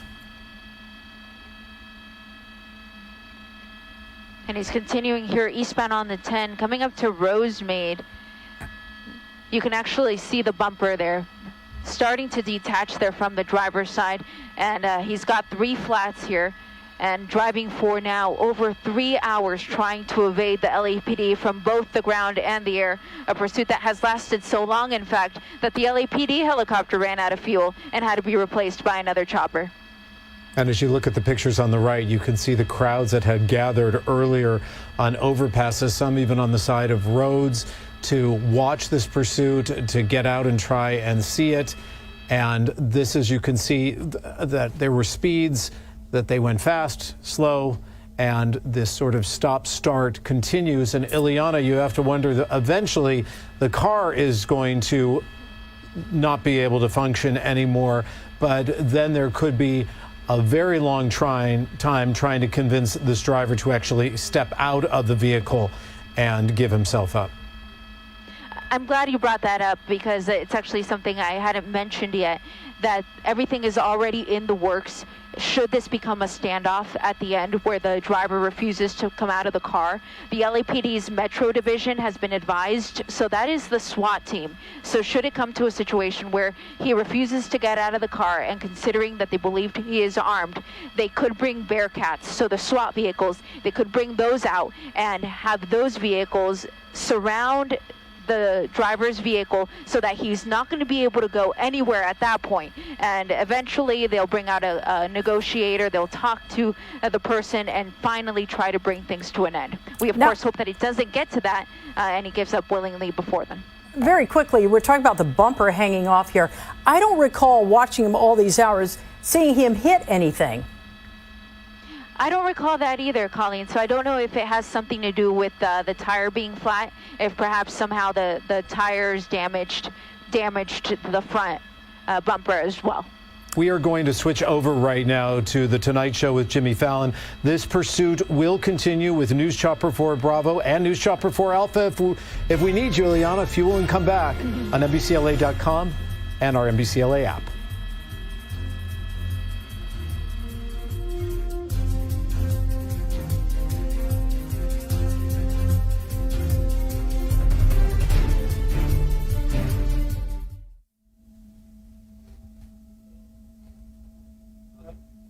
Awesome, thank you.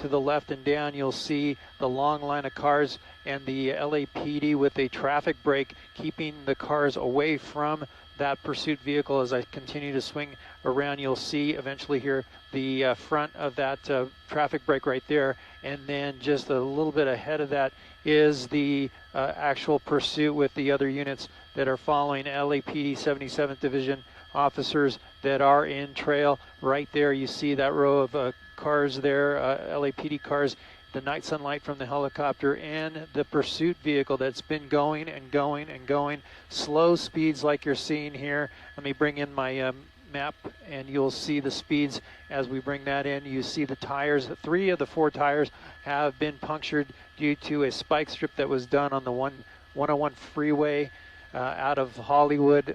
This vehicle, we first picked up the chase in South LA on Western around 75th Street. Again, the driver was wanted for armed and dangerous with a weapon.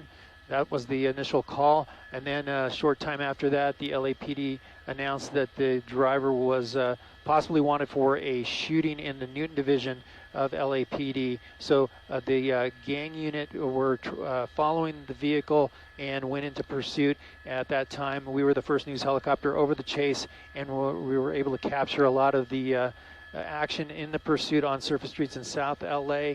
Going down Western on Crenshaw many times, and Florence and Slauson. Eventually the driver made his way over to the 110 freeway and went southbound from MLK right near the Coliseum. That's when we saw speeds reach 90 miles an hour on the freeway. And then a strange thing happened. The driver started to slow down quite drastically at one point going down the 110 freeway, and then that activity continued very much like you're seeing here. The driver made it all the way down to the end of the 110 freeway in San Pedro and simply made a U-turn going back northbound all the way up to downtown LA at a slow rate of speed, jamming up traffic on the 110 freeway like he's doing right now on the 10 freeway. So we watched this pursuit go on and on. At one point, the driver, as we're talking about the driver, I'm going to punch in my doubler here so we can see. At one point, we noticed the driver was acting very erratic. The LAPD was talking about it from their airship, and certainly we saw the driver doing very strange things inside the vehicle. At one point, it appeared that the driver was changing pants, which was very something you don't really see, especially on a moving vehicle, and it's the only person in the car is the driver. So driving at speeds of 2 to 3 miles an hour, stopping occasionally at certain points of the chase, and then speeding up to speeds that reached over 90 miles an hour once again. So that's what we've been seeing in this pursuit. Fortunately, no one's been injured. Fortunately, there's been no traffic accidents to speak of. The LAPD has been extremely patient with this driver, and at one point, what we heard on the scanner was that they were in touch with the relatives of the driver. The mother who called the LAPD to tell the LAPD that this was her son in the vehicle. She gave an age, she gave the name, and said that she believed that he was not armed. And then a short time later, the sister of the driver here was in contact with the LAPD, also saying the same thing about her brother, the driver in this car. So we have not gotten confirmation on the identity of those two people and whether or not the LAPD was able to get the phone number for the driver. But at this point, we're seeing the pursuit continue here, 20 miles an hour, eastbound 10 freeway, approaching the Kellogg interchange. Now, CHP made a mention to the fact that there might be some construction up ahead in the Kellogg Pass there. So we'll see if that is in existence. We're hearing something about the lanes going down to 2 lanes in that area.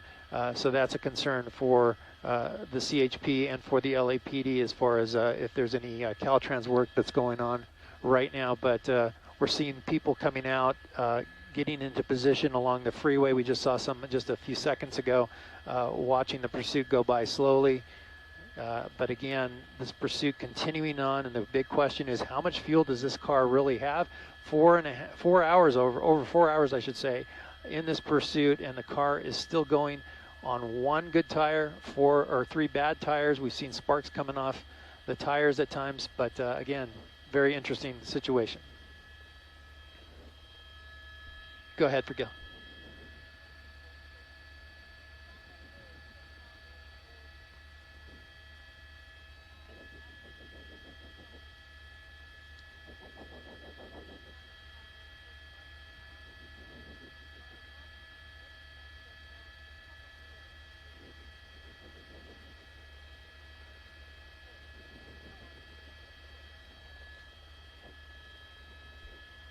Okay, thank you for that info. Very interesting.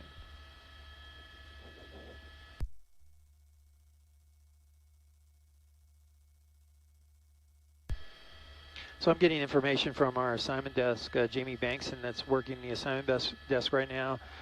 We're the question was about the fuel situation and how much fuel this car can hold. A Chevy Malibu, 15.8 gallons, and at that rate, it still could have quite a few miles to go because of the rate of speed. I mean, if you think about it, traveling at times, or most of this pursuit at this rate of speed, anywhere between 1 mile an hour and maybe 20 miles an hour, but mostly, below 10 miles an hour for a majority of this pursuit.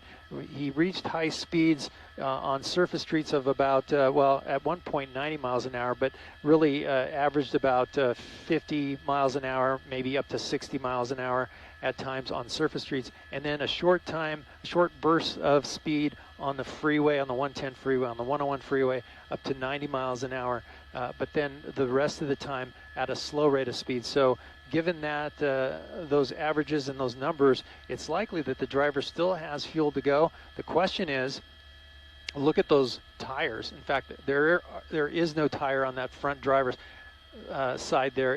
He's riding on the rim, so that's going to keep speeds down. Whether the driver wants to go fast or not, he's not going to have very much control. You can see at this point he's just kind of weaving in that lane because there's just no tread anymore on that front tire. It's gone down to the rim, and it will just continue to wear out as this pursuit goes on and on. You'll see a little puffs of smoke coming off from the rims, and that's just the rims grinding on the asphalt out here, the freeway, and it'll just continue to wear down the remaining tread on those popped tires. So it's going to be very interesting to see how this eventually ends. The spike strip that was eventually used in the pursuit was successful, obviously. They earlier on in the pursuit, they talked about the pit maneuver, but they were concerned about the driver being armed and didn't want to put anybody in jeopardy, especially those officers that they spun him out, and he was facing into the officers. That would definitely jeopardize those officers. So for safety's sake, they have been very patient and working with the California Highway Patrol that's been assisting as much as they can, but it's been LAPD the whole time in this pursuit, with the California Highway Patrol assisting them whenever they can.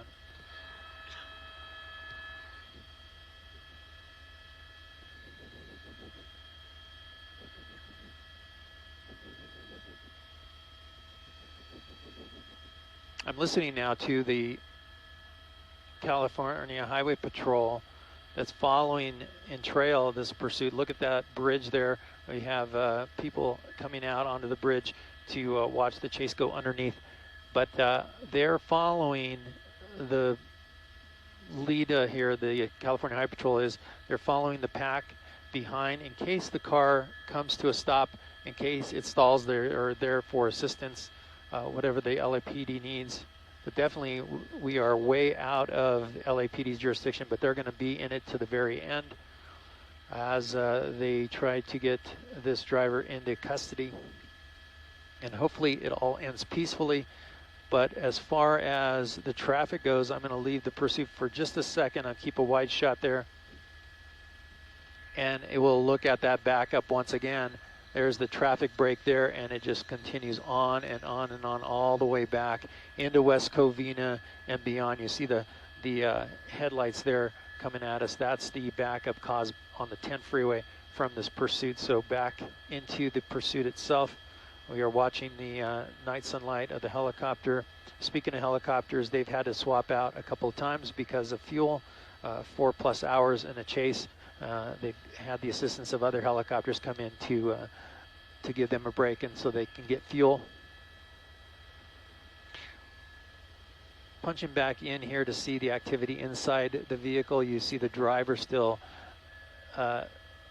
actively moving around inside that car. At one point, besides the driver changing clothes, changing pants, we saw the driver pulling out what looked like a large paper bag, maybe some sort of a soft luggage, getting things out of it. We saw at one point the driver reaching in to the passenger seat and grabbing some paper or piece of paper or something that the LAPD was noticing from their helicopter. And so to see this activity continuing to happen, it's interesting that that has not stopped. I see a light lighting up the driver there. And let me come out wider. You see the asphalt just being torn up. That was the vehicle right here, this unit of California Highway Patrol. Put the light on the driver through the window, the passenger side window, to get a glimpse, to look at the driver, to see, catch what he's wearing, what the driver's doing at that particular moment. And so CHP doing what they can to assist the LAPD here. Here's another tight shot. It looks like the driver has his right hand up to his ear with maybe his cell phone, driving with his left hand, and just kind of moving in his seat in different directions. And it looks like there, you can see there that bag that we saw earlier, looks like it's on that front seat, passenger seat. When the pursuit got on the 110 freeway from around the Coliseum for the first time, I did hear the LAPD talk about the license plates on the vehicle. And they ran the license plates and it came back to registered out of Oklahoma, which was quite a shock. We did zoom in and look at the plates, and it did look like it was out-of-state plates. So we're not sure what the connection is there, if this is the driver's car, if the driver is from there or not. We're waiting to hear information on that. So a lot of different aspects in this pursuit, a lot of different things that have gone on in this chase. But the one thing that's constant is the slow speed. My pilot, Chris Saunders, was talking to LAPD airship, and they believe that this is now the longest pursuit in LAPD history that's been this slow. Yeah, go ahead, Jamie.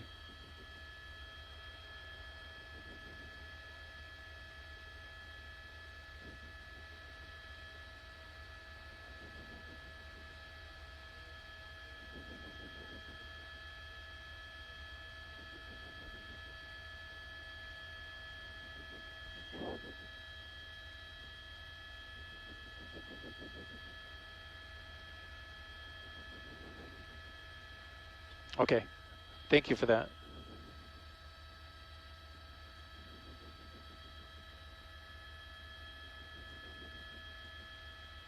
Yeah, so early on in this chase, LAPD discussed doing a pit maneuver. The speeds were definitely slow enough on the freeway, not really on the surface streets. The car was moving pretty quickly on the surface streets. The driver really didn't do anything as far as speed goes until he got on the freeway.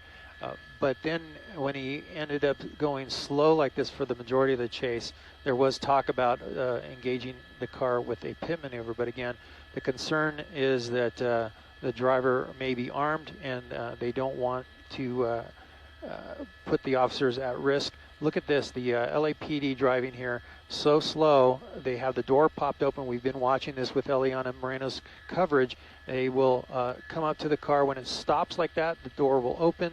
In this case, the driver door is remaining open, but they will stop. They will get out. The LAPD will get out of the car with guns drawn like they are now, and then the driver simply pulls away like he just did. So he's been doing this. We're calling it a cat and mouse game. And the driver realizes that the LAPD is doing this as well. The driver is well aware that the LAPD has their doors open. He has the ability to look back at the situation in his mirrors and say, okay, they're out, now I'm going to go. And he does. He moves a little bit, stops.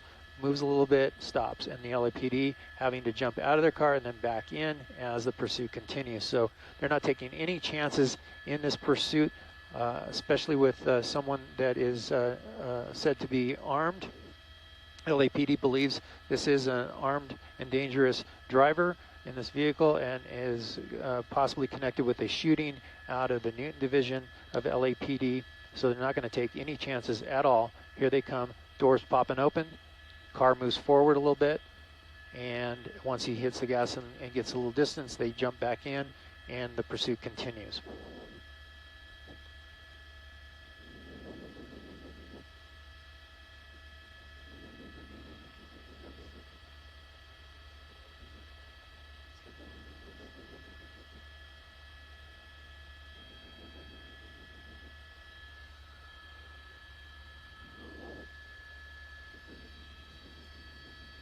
Talking about the 10 freeway, I'm looking out the window of News Chopper 4 Bravo here, and I can see the Kellogg Pass here as we're continuing eastbound on the 10. There is Caltrans work going on, it looks like, and you can see the cones there down to right now 3 lanes, but the CHP was talking about it being down to 2 lanes up ahead. So in a short distance, this driver is going to come up on the Caltrans work that's ongoing, and hopefully those Caltrans workers will be in safe place when the pursuit comes by. The CHP is well aware of the situation there, and they do have units in trail, if not ahead of this pursuit. We've seen them on the off ramps. Here again, the vehicle coming to a stop. People there off the side of the freeway in the construction zone. I don't know if you can see that guy there. There's 2 people standing there that were anticipating this.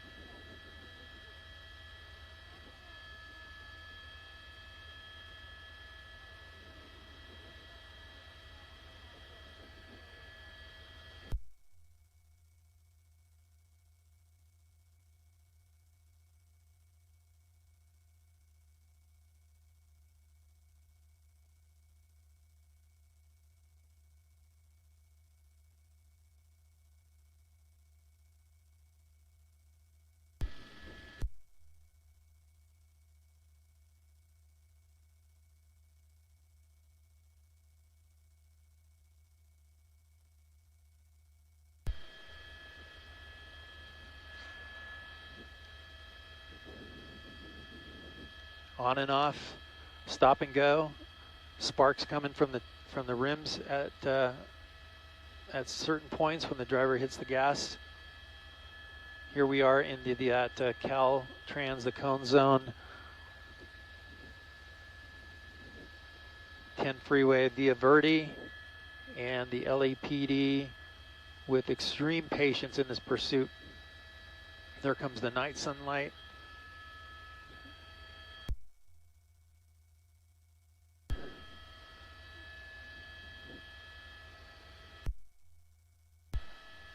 So we're going to slide a little bit closer. We got a little ahead of it, and we're going to slide back. But within about almost a mile, that's where I see some construction work up ahead. Here's the LAPD coming into their felony stop situation where they pop the doors open and jump out, and then the driver just simply says, nope, I think I'll keep going a little bit more.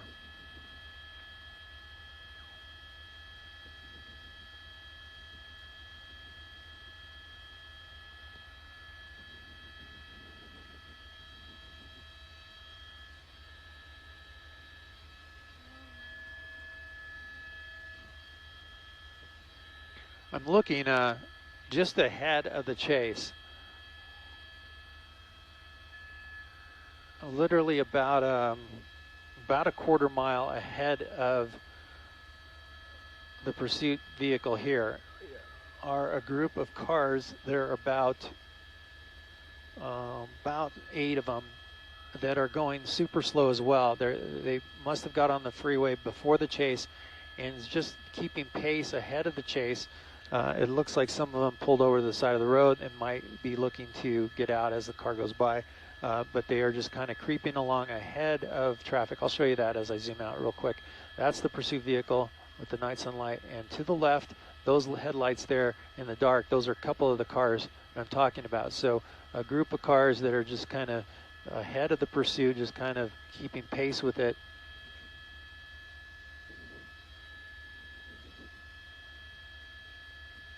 Here's the driver moving around there. It looked like maybe he might want to get out, but no, it just slightly moves forward. Look at that front rim, just kind of spinning there.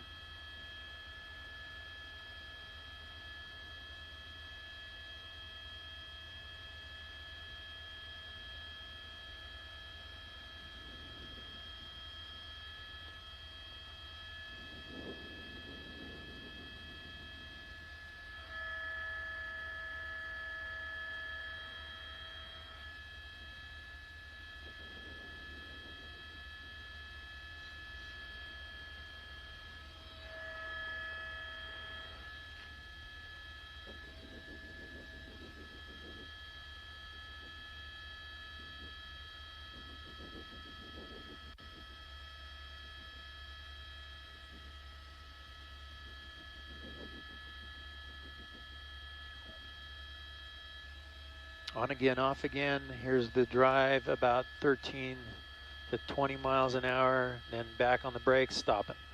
LAPD pulls up, pops the doors, and goes into felony traffic mode to stop.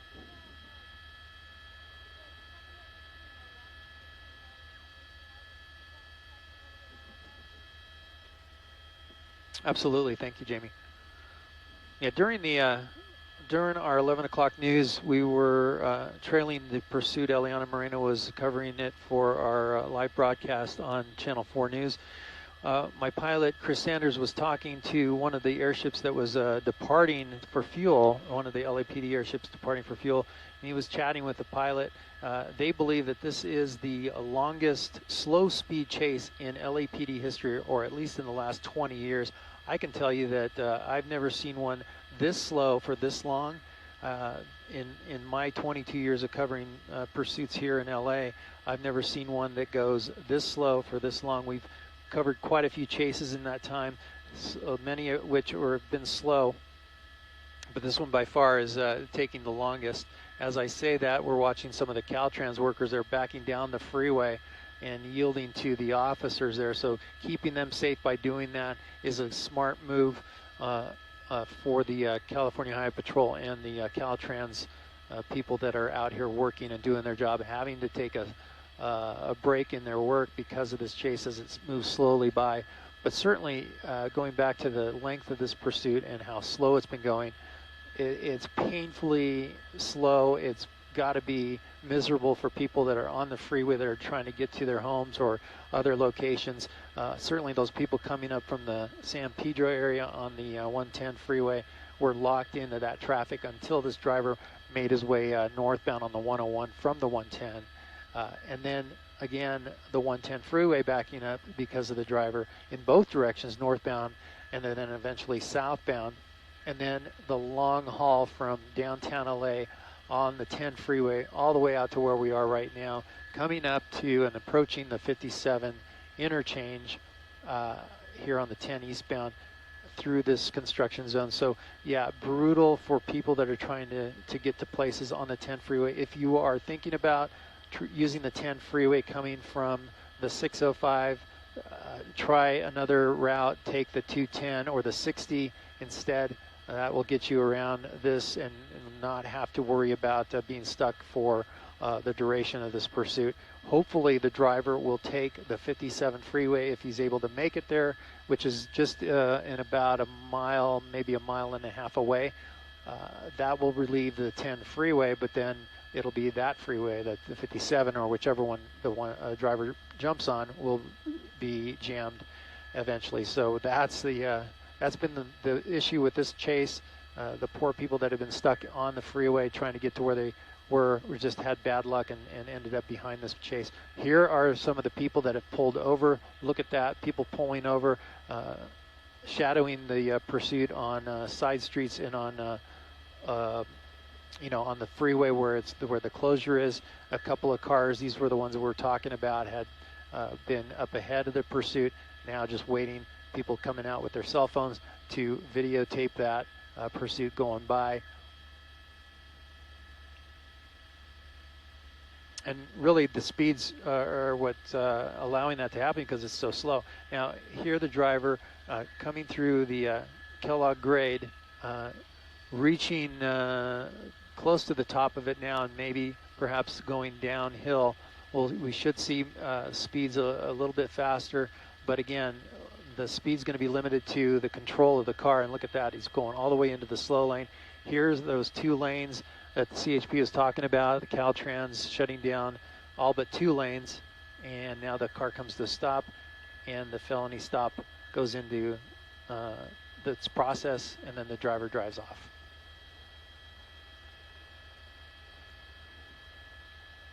So now with a little bit, possibly a little bit of momentum as the driver comes to the top of the grade and will start working his way down. We'll be able to drive a little bit faster maybe, and but again, limited by those the lack of rubber on the on his rims. And we'll look at that again here. Look at that front rim, the rear driver tire is running on rims. That looks like it's a little hard to tell if there's rubber still on that one. May come in a little tighter. Colleen Williams was mentioning during our broadcast that possibly the driver had some the run flat tires that can be punctured but still go for, you know, miles and miles. It looks like the front one's maybe not the case. That rear one still looks like it might have a little bit of rubber left on it, but at this point, 3 of the 4 tires and possibly the 4th one may be damaged. Eliana Moreno was talking about the bumper being coming off a little bit on the car, but that's likely due to the tire just disintegrating as this pursuit continues. 24 miles an hour there is the speed currently. Hazard lights on.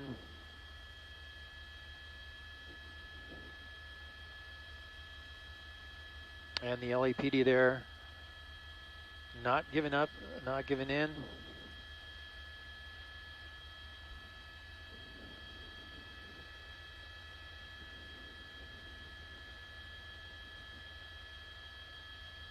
Through the cone zone, on the gas, a little bit of downhill speed, also 40 miles an hour, 30, kind of fluctuating there.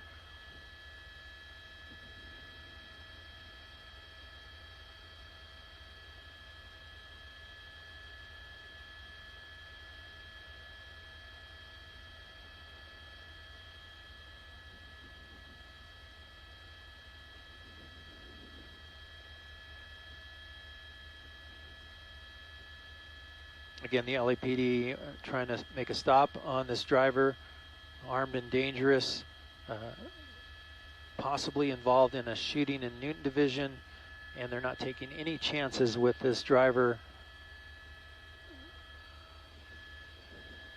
And now we're approaching the 57, and look at that, on the brakes.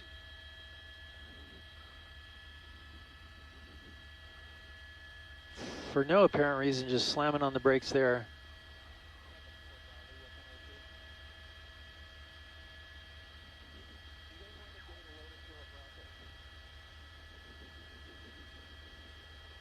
And there's the phone in the driver's hand again. We see the phone lighting up.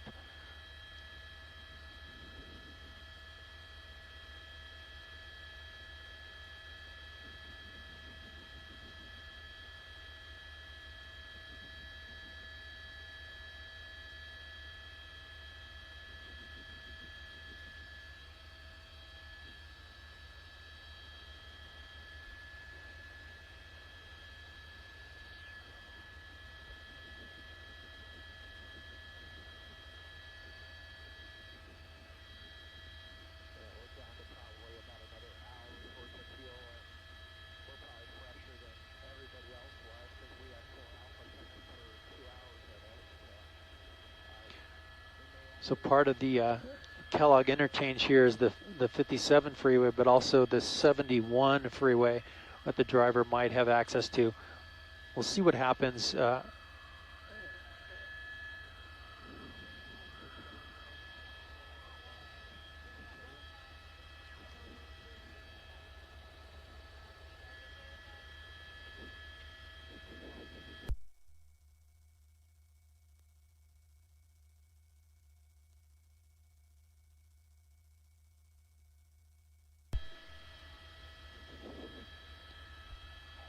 Okay, thank you for that, and I'll keep you informed on fuel and all that.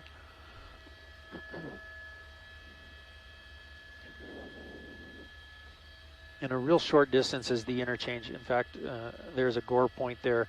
We'll see if there's access to the 71 freeway as well as the north or southbound 57 freeway. But beyond the interchange, if the driver stays on the 10 freeway eastbound, it looks like it's going to open up to all lanes once again. Here's another look at the Kellogg grade, the pursuit there in the front, and to the right you're going to see the backup stretching down the grade and back towards West Covina, snaking along. All those cars just trapped in this. no way out once you get in the grade, so they're in it for the long haul as they reach those 2 lanes of traffic. Caltrans workers there, and the pursuit at this point just shy of the 57, 71 and the 10 interchange.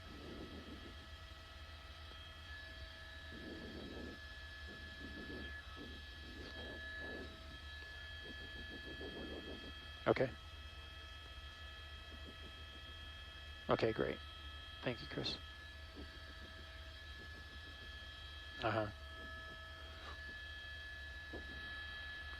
On again, off again, stopping and going.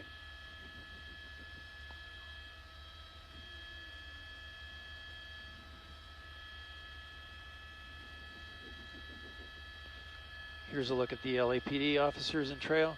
They jump out with guns drawn and then back in as the car slowly drifts away.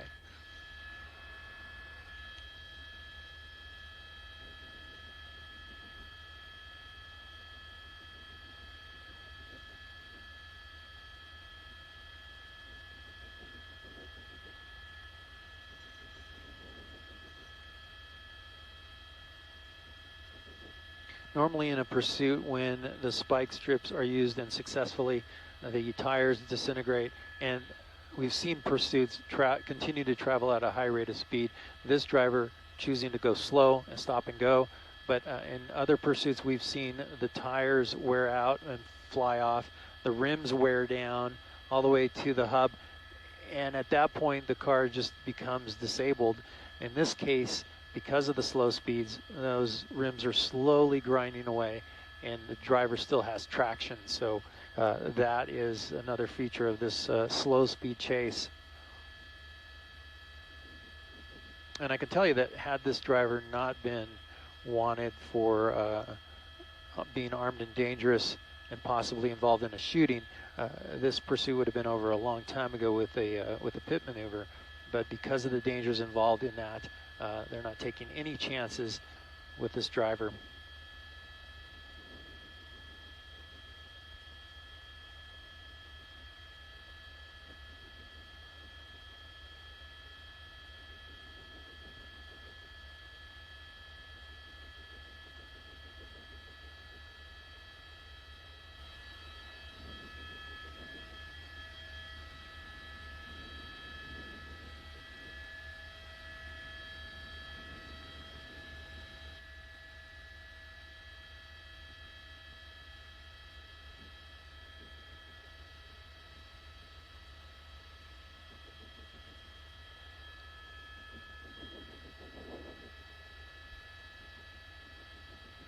You can see as I zoom out, this is a really dark section of freeway. The night sunlight lighting it up, but once it pulls away, it's extremely dark. The freeway lights overhead are off. It is the Caltrans zone right now, cone zone, and those workers having their own lights to utilize. For the most part, the pursuit is beyond those Caltrans workers. There might be a few more at the actual interchange itself, but we're just about to the interchange, and a few of those cars that are in front of the pursuit still just pulling over and waiting for the driver to catch up are just doing this trailing in ahead of, I shouldn't say trailing, but leading the pursuit. I'll come back out and show you those cars once again real quick. There's a few of them stopped there and a few more ahead. So those drivers hanging out and then moving as the pursuit vehicle moves towards them. Back into the chase, the driver again on the move, stopping, starting.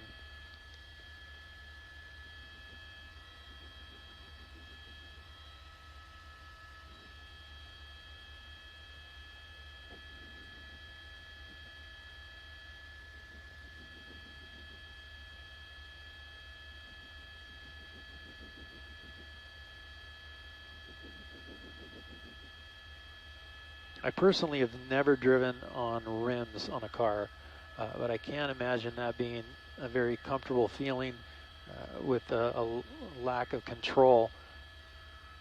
I've seen it plenty of times. Cars traveling at a high rate of speed with their tires blown like this, just weaving back and forth out of control. And even at slow speeds, you can see when this driver accelerates to like 20 miles an hour, there is some movement and the car. So it's must be a very an uneasy feeling, I should say, as you're driving a car down the freeway, and you don't really have a lot of control of it. As you can see, as he hits the gas, the front wheels spin faster. The rim spins on nothing but the ground there, and it's part of the reason why this driver is not really taking off on the LAPD at high rate of speed. Early on in the pursuit, the LAPD airships, they do a fantastic job of keeping vehicles safe ahead of the pursuit. We watched time and time again as the police helicopter would put their night sunlight on a intersection that the car was approaching to let drivers know, hey, there's something happening. It gets your attention if you've ever had night sunlight from a helicopter shine on you in a car. Your car lights up, everything inside lights up, and you go, hey, what is this? What's going on? That light is really bright and can get your attention very easily, and that's one of the tactics that the LAPD uses in their helicopters. They know that they can shine that light at a busy intersection as that pursuit approaches and get the attention of drivers to let them know, hey, something's coming your way, something's up. And it worked well in this pursuit, and we've seen it many times before in the past.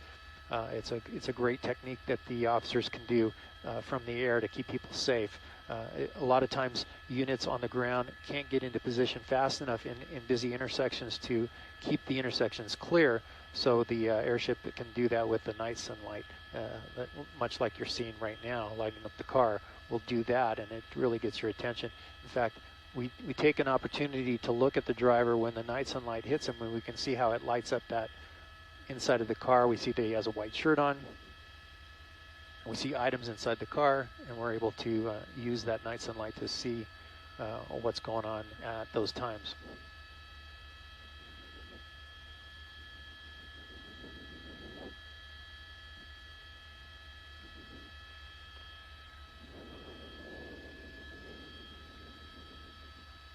No. Now, looking at the front passenger tire, I can see it flapping there. It's about to lose its tread. So, if not already, there's part of the tire. That's the interchange there. That's part of the tire is on there, and likely a lot of it is gone already. But in a short time, the rest of that tire, what's left on there, is going to shred off, and then it's going to be no tread on that front end at all. There's the sparks on the driver's side.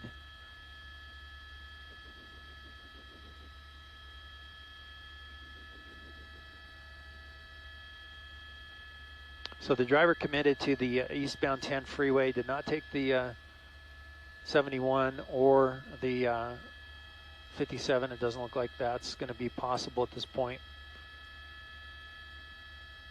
Night sunlight coming in there. The tire may have already shredded underneath that bridge. There goes pieces of it. And now the driver realizing, wow, this is like driving on a icy road.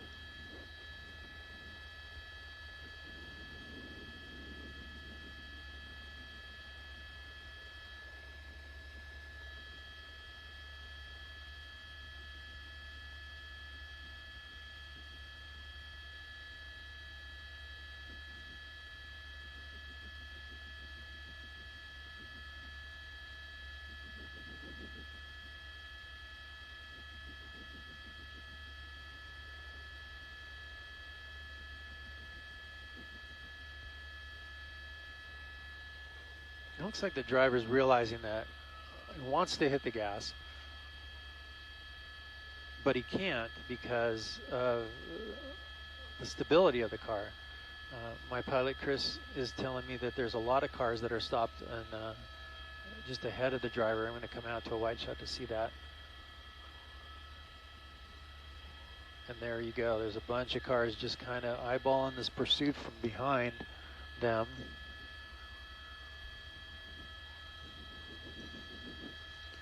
It's not really an issue for the LAPD, except that those cars are in danger if there happens to be any kind of shooting that happens. Those cars are downrange of the pursuit vehicle, so they could be in the line of fire if something like that was to happen. So they're not happy that those cars are there. They would like them to, move on and get out of the way.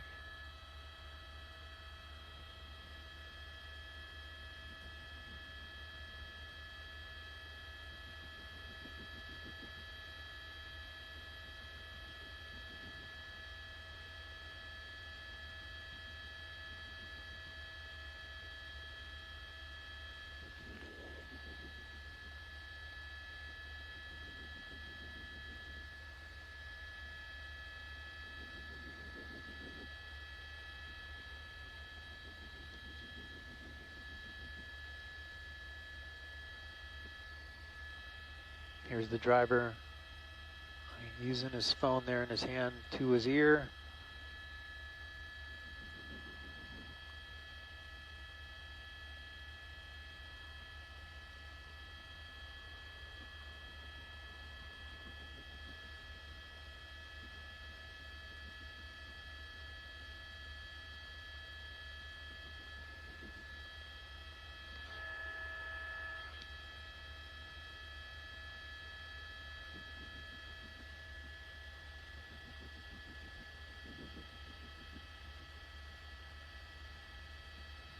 That's a good look at the driver there as the car comes to a stop.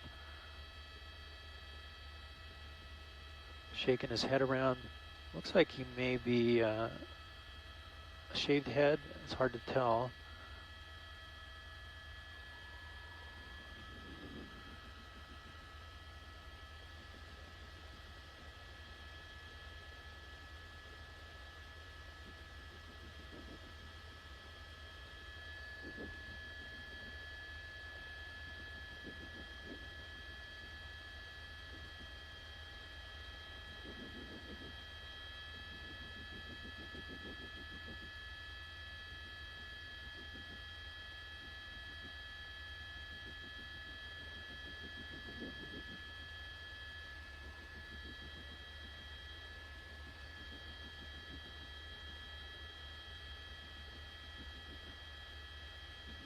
This might be the longest this car has been stopped in this pursuit so far. There's movement there with the driver, of course. We're just looking for that opportunity where the driver is going to roll down the window, throw the keys out, and then open the door and surrender. That's what the LAPD is hoping for. That's what I think everybody in trail of this pursuit is hoping for. Now, I can tell you, though, that as this car just kind of creeps along here, the traffic backup is starting to get some relief somewhat. Lanes have opened up to all lanes because of the Caltrans. That's helped a little bit, but the interchange there, people can now take the 57 freeway or the 71 and get past this backup. So there is a little hope there for the backup as we're beyond the interchange now, east of it.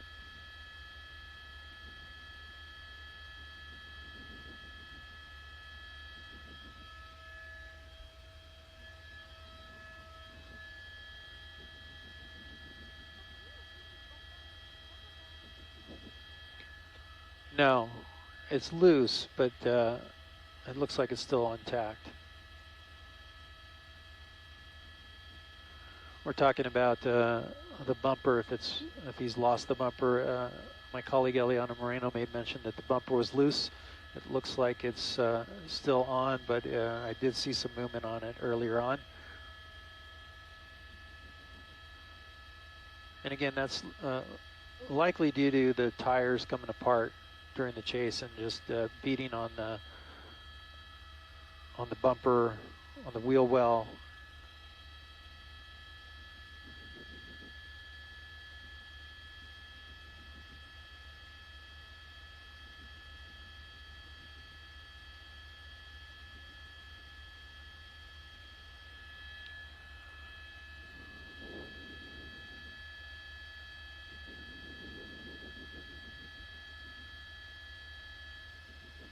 Eastbound 10 freeway just past the Kellogg interchange is where we're at.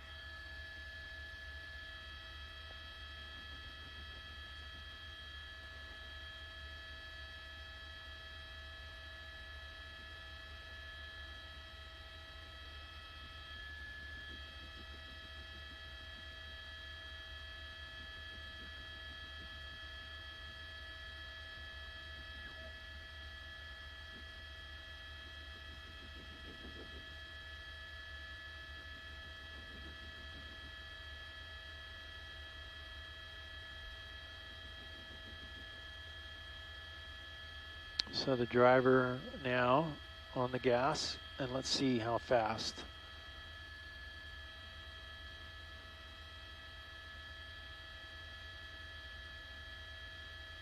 (27, 28, 30 miles an hour.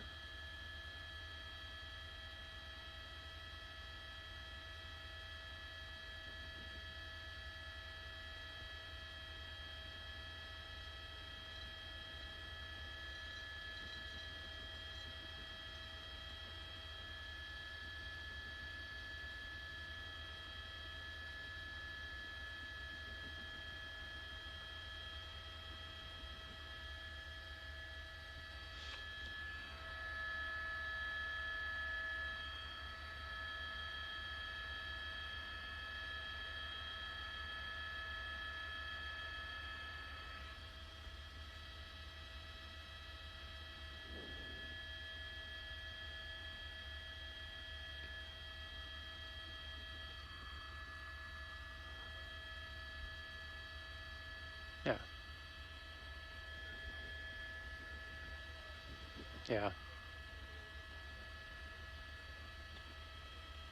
Okay, Casey, thank you. I'm sorry, say again.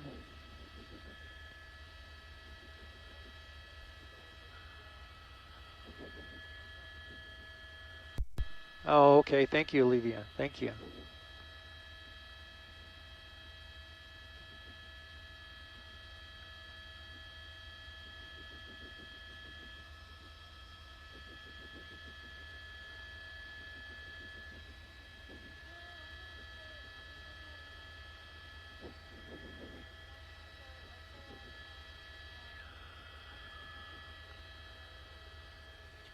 Hey, Jamie, thank you. You were awesome. Thanks for all the help. I appreciate it.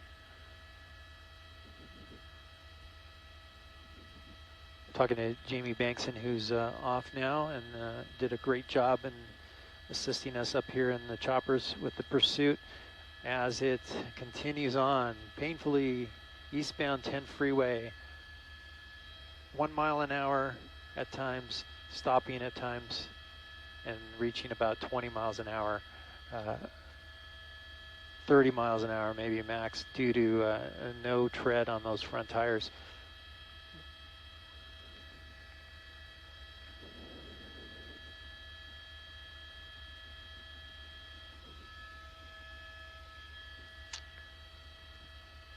Hey Casey, let's let it catch up to us so we can look into the side of the window, side window.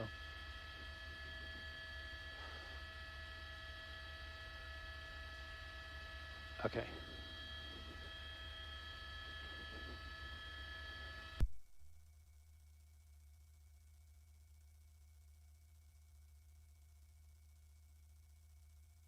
Okay.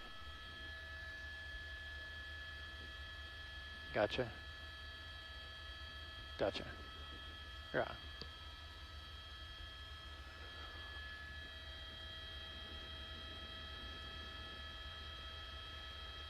And just to recap a little bit about this chase, it was LAPD 77th Division gang units that were initially started this pursuit in South LA.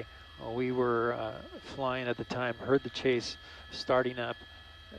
It was in South LA Western and 75th on surface streets, driving erratic at high speeds, running red lights, going the wrong direction on streets, going through parking lots, and fortunately there were no accidents during that portion of the chase. And then once the driver eventually made his way to the 110 freeway, that's when the driver started to ramp it up on the freeway going 90 miles an hour, but then started to do this, slowing down and driving a little recklessly across lanes, reaching speeds of 20 miles an hour during that portion of the chase, and then accelerating. That's when he had tires. They weren't popped like they are now. But this behavior started back then southbound on the 110 freeway past, well, actually around the 105 freeway.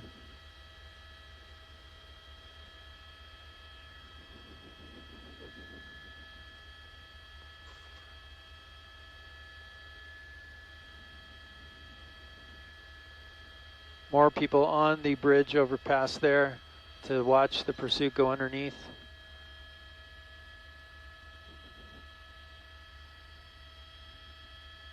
Look at that, people running across the bridge to look as the pursuit passes under them.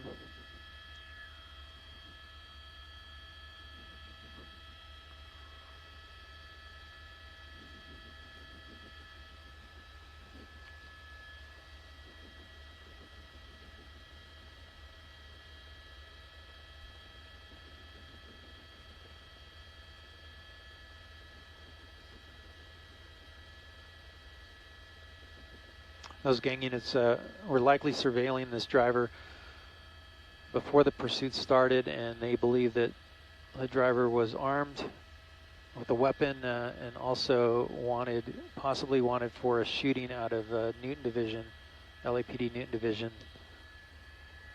And so because of that, they were very leery and not going to try the pit maneuver, and even spike strips were a danger.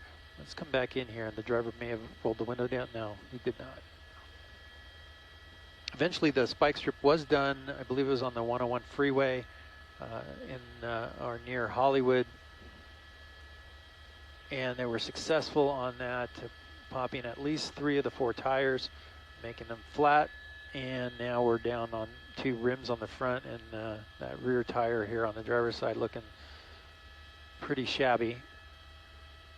As I come into that tire, you see how it's just barely any tread at all there. The front one has nothing. The front 2 have nothing. And there's the driver. Still active in the car, still moving around, reaching for things.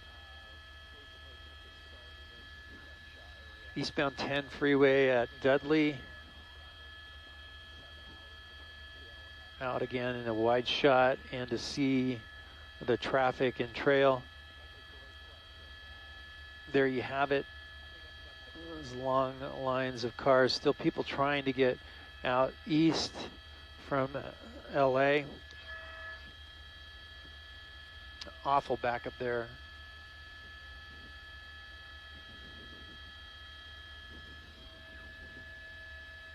And now we're really on a long stretch of the 10 freeway, long stretch of the 10 freeway. That the next interchange is going to be the 15 freeway, and that's still a long ways away.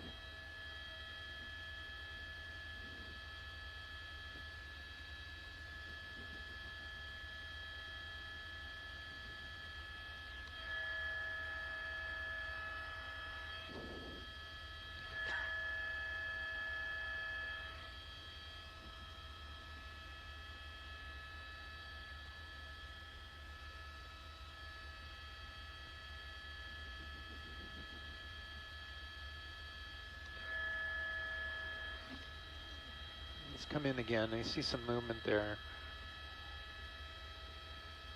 on the driver, and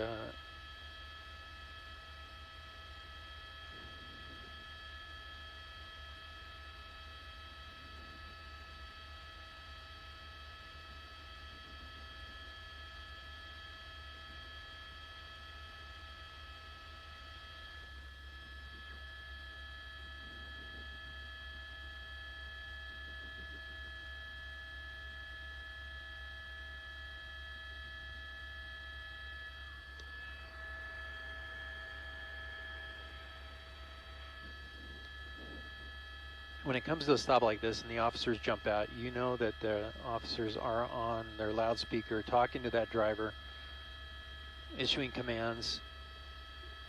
You know, stop the car, put it in park, roll down the window, throw out the keys, show your hands, exit the vehicle, and keep your hands up, and normally walk back towards the officers, and then they take the driver into custody. That's what normally happens in a felony stop like this.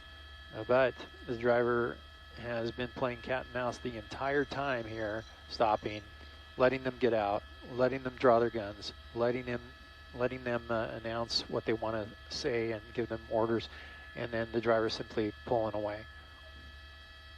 Each time it stops, we hope would be the end, but there you go. That's what happens. The driver starts to creep away from the officers, and then the pursuit continues.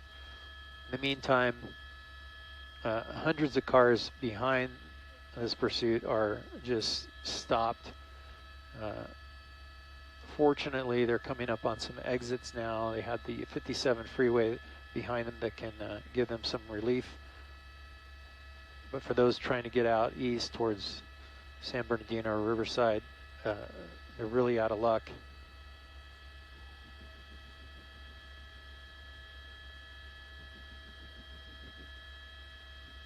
If you know anybody in this backup, you may want to have them exit the freeway and take surface streets to get around this, and then they can jump on the freeway ahead of the pursuit to get out of that traffic mess.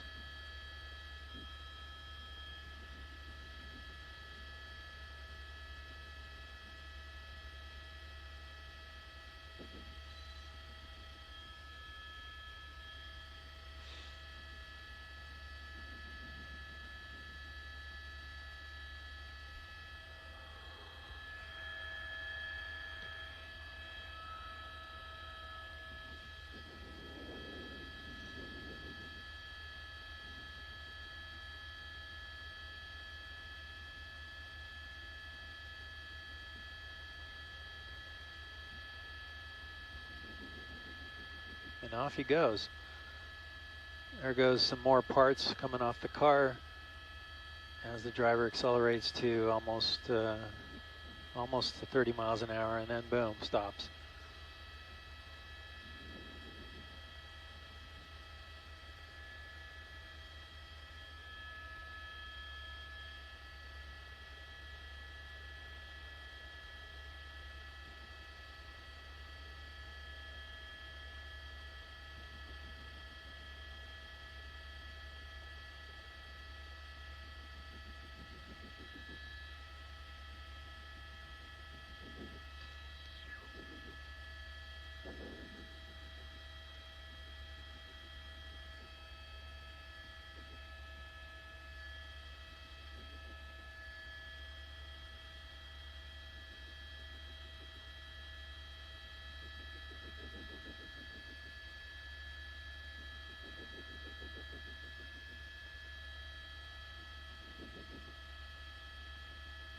More people on the bridge there running to see it go under them. More cars stopped on the side of the road. This is where the car is now getting up alongside the other vehicles there, which LAPD, they do not want to see this happen. They want those vehicles to clear out that are ahead of the pursuit and either exit or just speed up and get away from it.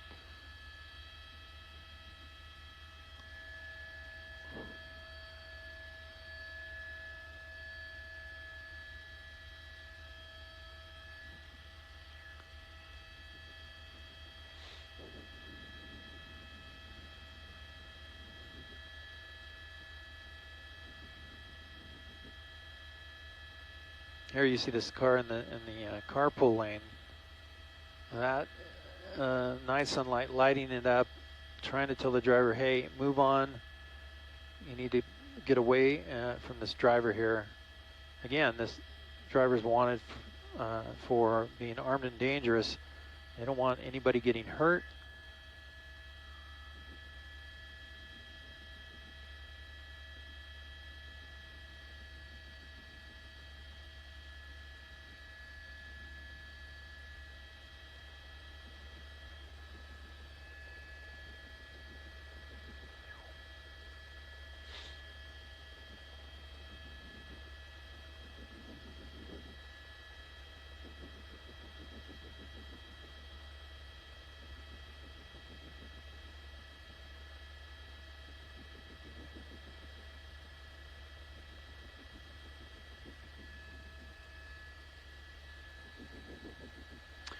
Eastbound 10 freeway approaching White Avenue.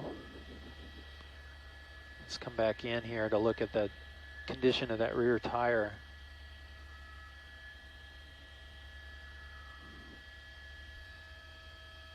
It looks like that is really down to the rim and not much tread at all left on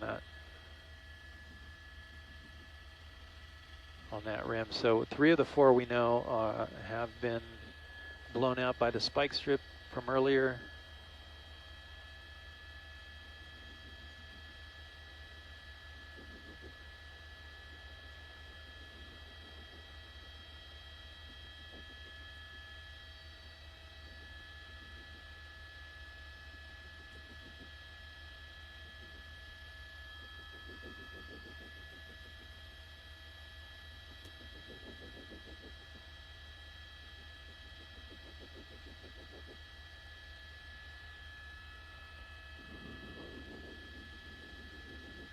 Six LAPD units there in trail, and a couple of civilians there in the front, is keeping pace with the pursuit. LAPD does not want them there.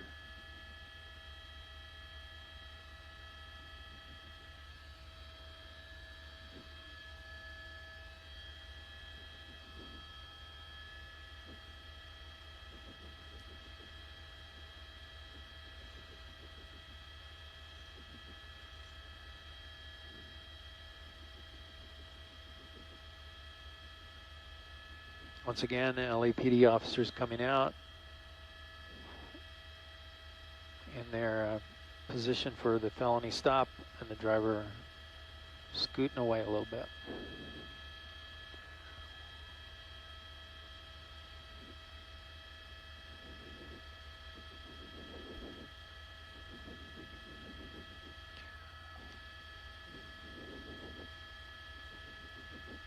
As for this pursuit, it's been on the freeway system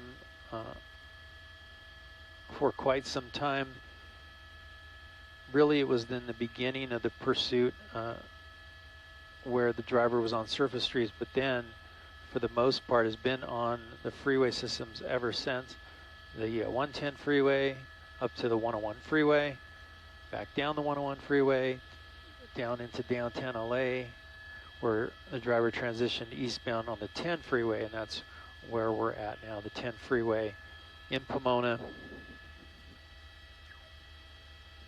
And only for a brief moment when the driver exited the 101 freeway up near, I believe it was Universal City, the driver got off and then got back on to the southbound side of the 101 freeway.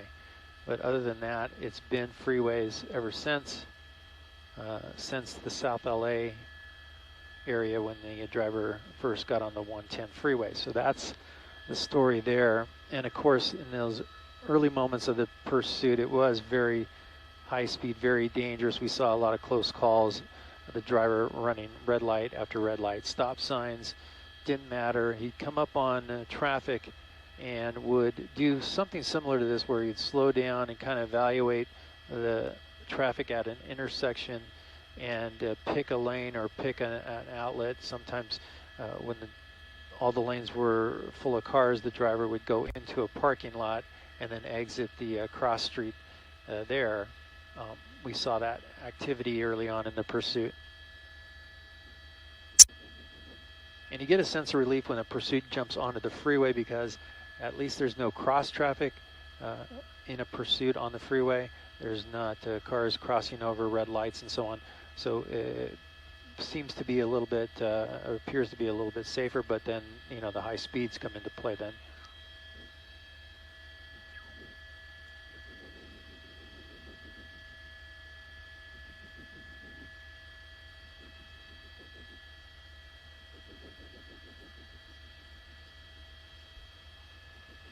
Good, thank you. Now we're hearing and seeing that the CHP is getting involved in clearing the freeway ahead of the pursuit. Those cars that were ahead of the chase, slowing down, stopping ahead of the pursuit vehicle. Now we're hearing that the CHP is trying to clear those cars and move them along.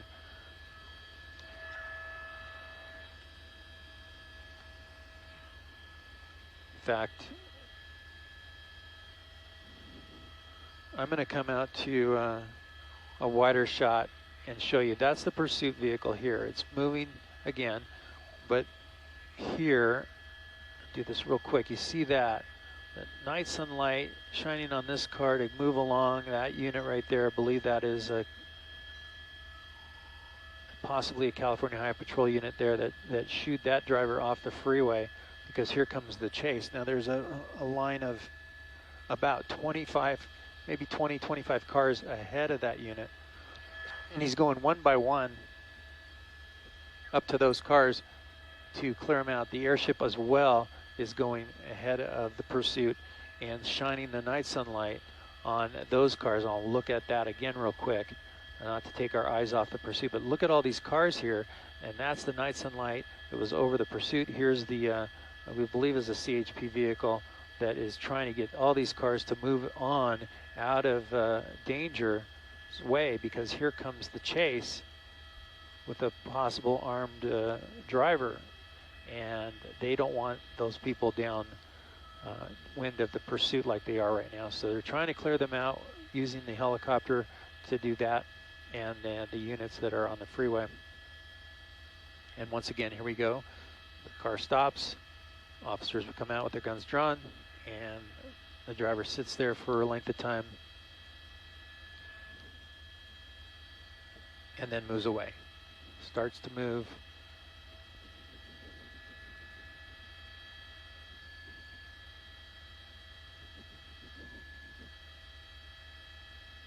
And there he goes.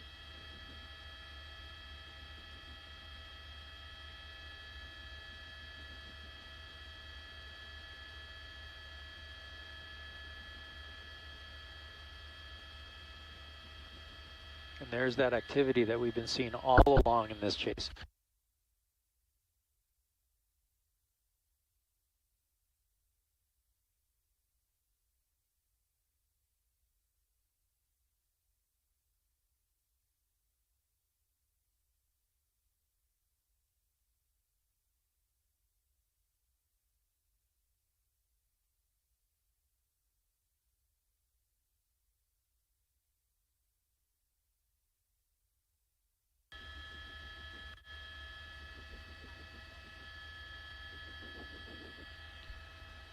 Okay, do you know if anyone's in NOC right now? Because we are likely going to need to change the hilltop.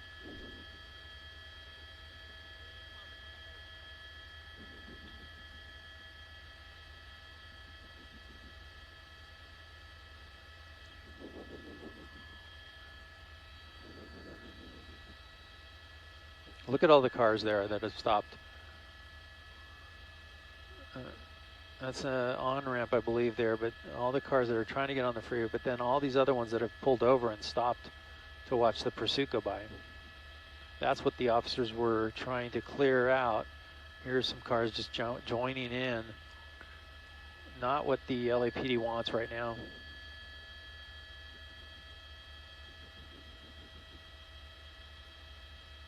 Really just a backlog of vehicles on the shoulder of the road.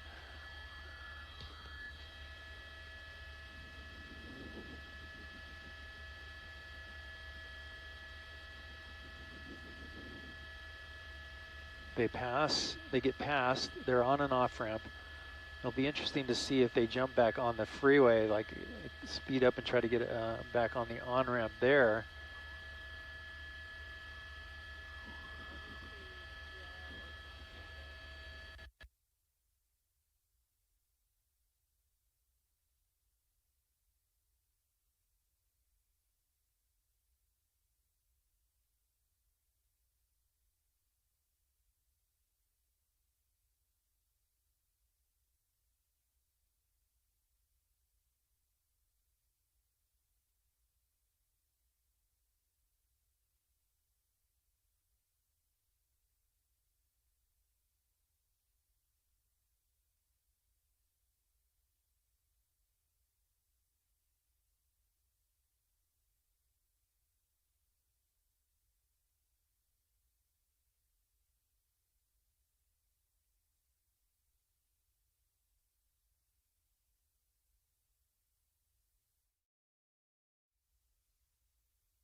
So trying to keep track of the timeline on this pursuit. We picked up the pursuit just after 7 o'clock. It was probably around 7:20 or so that we first heard the chase start. And so given that timeline, we're well beyond 5 hours.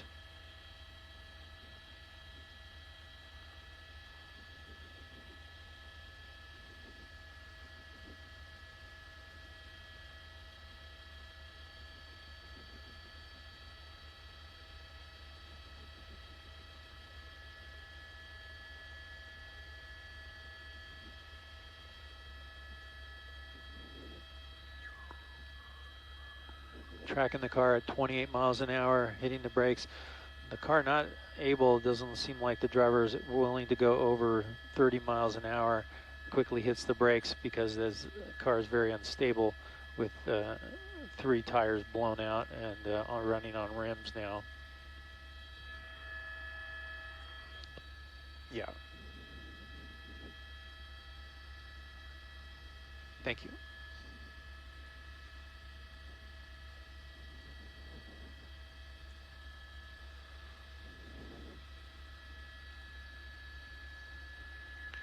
Eastbound 10 freeway approaching Indian Hill, night sunlight coming on from the helicopter overhead. The driver still doing his thing inside there, bouncing around, moving around quite a bit. LAPD being assisted by the CHP as much as the CHP can. LAPD staying in this pursuit as the lead agency.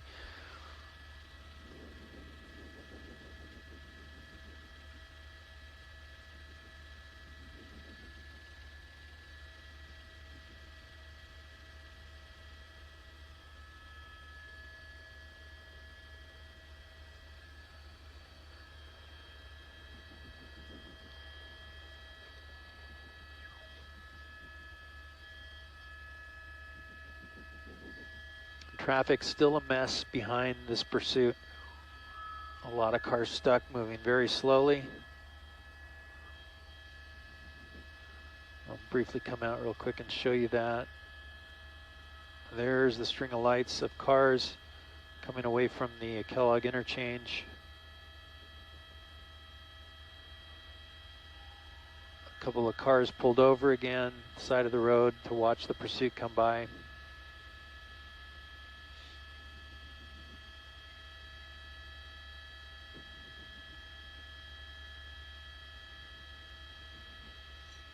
One thing we haven't seen in this pursuit is the driver rolling down the window. I haven't seen it.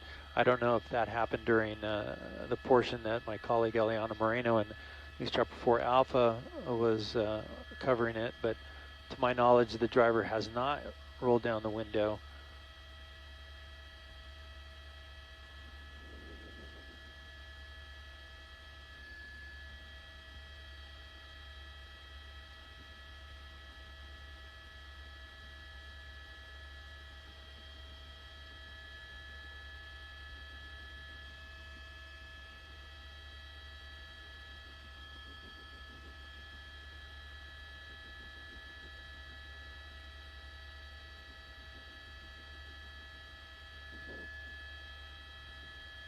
Here comes that's a CHP unit right there.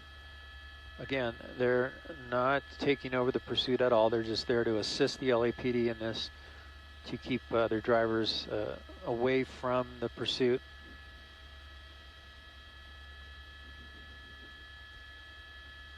And that unit will likely get back on the freeway ahead of the chase to clear, try to clear any cars that might be stopped. Like this car, look at that. This guy was in the fast lane. He's kind of swerved across lanes and made his way to the shoulder now. So that's the kind of activity that the LAPD does not want to come across. Here's another couple of cars there stopped. That CHP unit there on the on-ramp. We're just now crossing Indian Hill.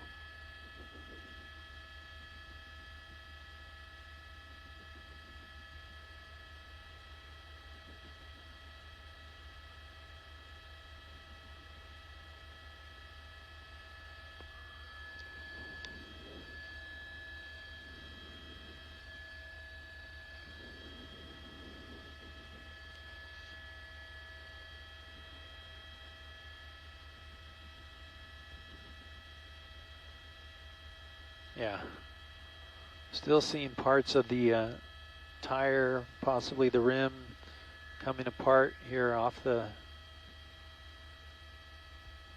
car, just stripping away as they go down, as the driver continues down the highway. 22 miles an hour. We see this, he ramps it up to about almost 30 miles an hour and then backs down because he realizes he just doesn't have the traction and the control. The other thing is, when you're on the rims like that, it must be really loud, that grinding sound inside the car.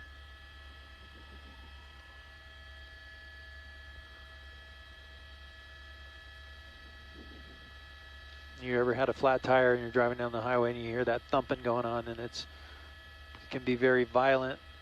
It gets your attention. So this driver here, with one good tire, we're understanding on the passenger side, but look at that back tire. Just about to lose its tread, whatever's left. Look at how it's coming in and out. It's just about to go. So at these speeds, though, it's taken a long time for that rubber to leave the rim, and it's about to go.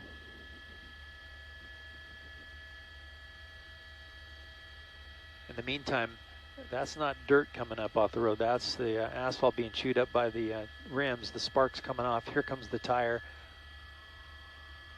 25 miles an hour, almost off. Look at that, just hanging on. Eventually, there it goes, and it's going to pass him. The tire is going to pass him. It's unbelievable to see that happen. It's just, now he's down. He's looking at his own tire passing him, and there it goes, finally slowing down beyond him. Now he's on 3 rims and 1 rear passenger side tire, and we don't know. We haven't been on that side to look at that tire, but that's really the only traction the driver has left now, is that one good tire. LAPD said they got 3 of the 4 tires in the spike strip, and that was the last of the 3 tires that have been popped. Unbelievable to watch that happen. And now chunks of the highway, chunks of the car, the rim possibly coming off. You see it in trail there.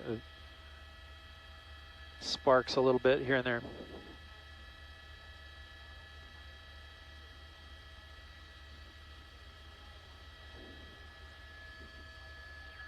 Yeah. Yeah, no problem. No problem. We're good. You're welcome. Let's slide a little bit closer, Chris, if you can.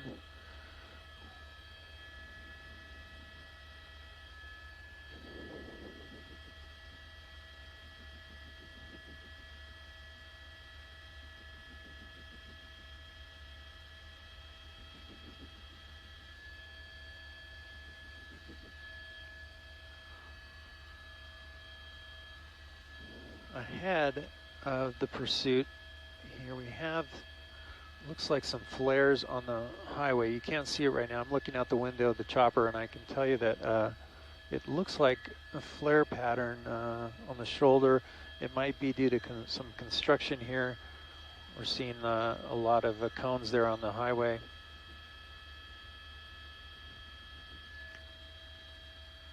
That'll be a concern also for the LAPD as they approach that. CHP officers ahead of the pursuit trying to clear cars that have pulled over. And now this car has been keeping pace with the pursuit vehicle.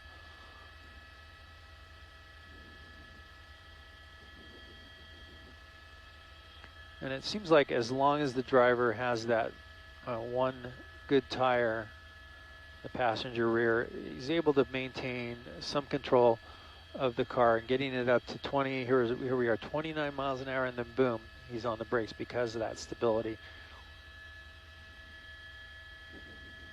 Or instability, should I say. But here, the driver continuing to move around inside the car and try to maintain control of the vehicle. Fortunately, right now, at least no cars around him.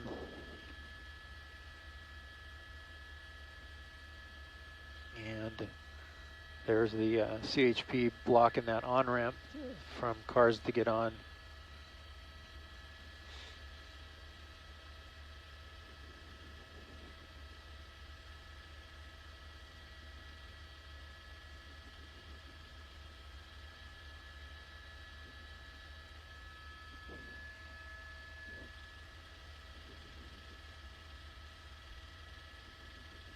There's the flares that I saw.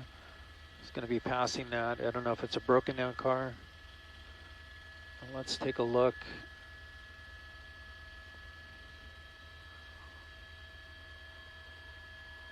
A CHP unit there with cones on the road. So yeah, and there we go. A truck that looks like has been broken down in that slow lane, being protected by the CHP and those flares that have been put out. So fortunately, the CHP keeping a good track and safety of that truck and people that are coming upon it. So that's good news, and they are now beyond it.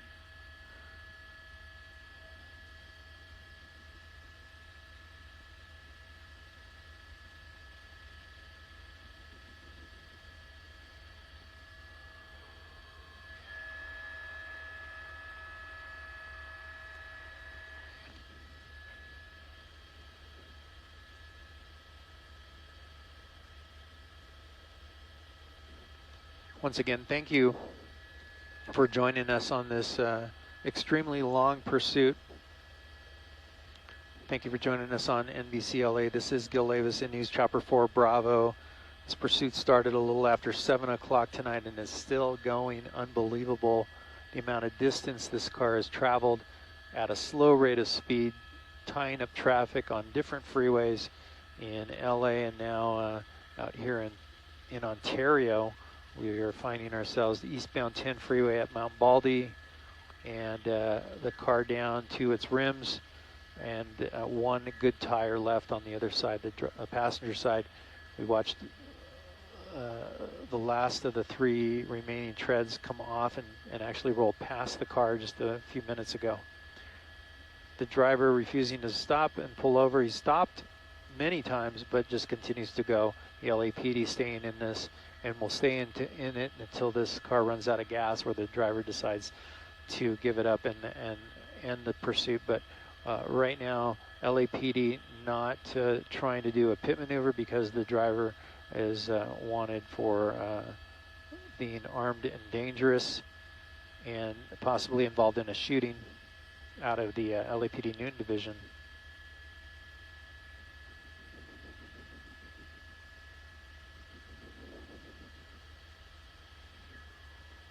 We were, News Chopper 4 Bravo, we were the first news helicopter on the chase. It started in the South LA area, Western and 75th in that area. The vehicle stayed on surface streets for a while and then jumped on the freeway, the 110 freeway, the 101 freeway, and now the 10 freeway from downtown all the way here to Ontario. The next interchange is going to be the 15 freeway, but still that's a ways ahead. We're just north and west of Ontario Airport. Construction on this freeway here. You see cones and K-rails set up.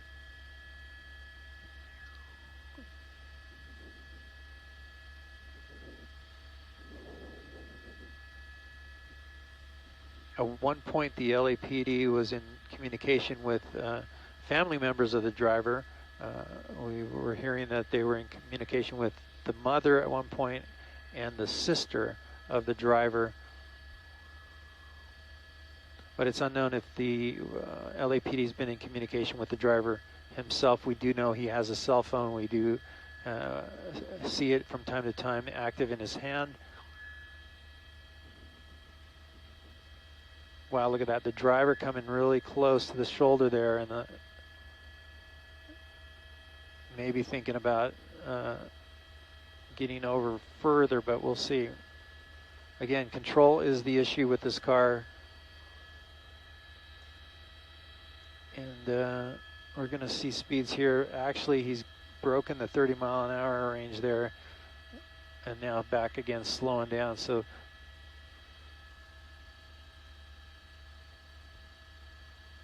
fact, this is probably the fastest and most steady driving at a speed that we've seen, other than being below 10 miles an hour. But the faster the driver goes, the more sparks come off, the less control the driver has.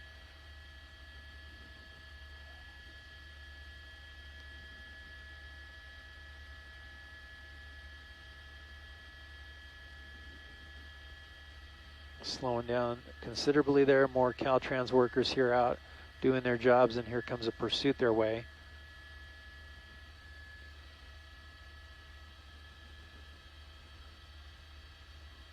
Eastbound 10, Euclid Avenue.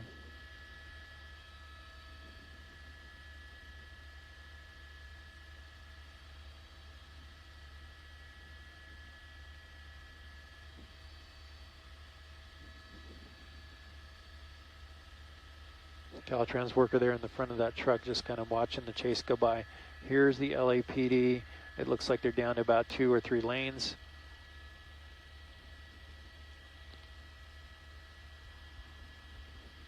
Yeah.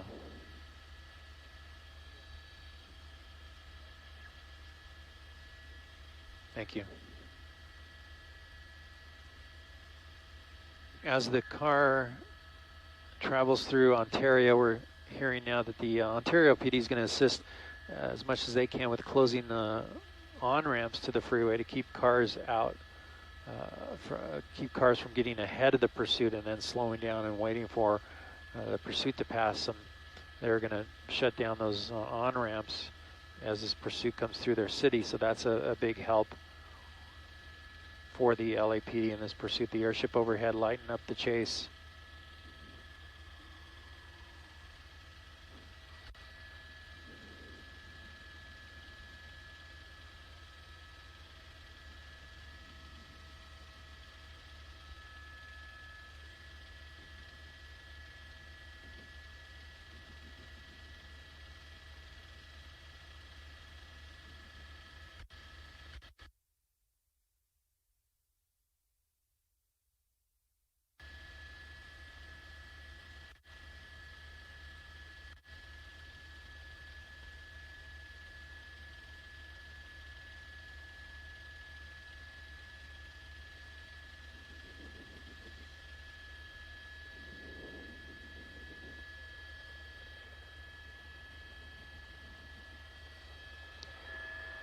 Oh, there he goes, right over, almost over a cone. Just couldn't control it there. Hit the cone and pushed it down the freeway for a little bit, and then fortunately it didn't get under the car.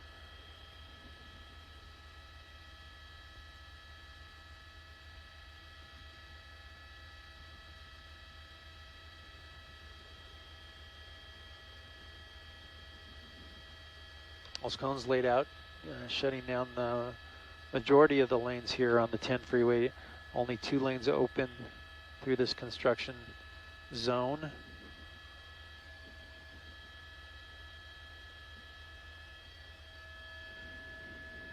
an LAPD airship talking to my pilot earlier on as they were going for fuel, telling my pilot, Chris Sanders, that this is probably the longest slow speed chase in LAPD history.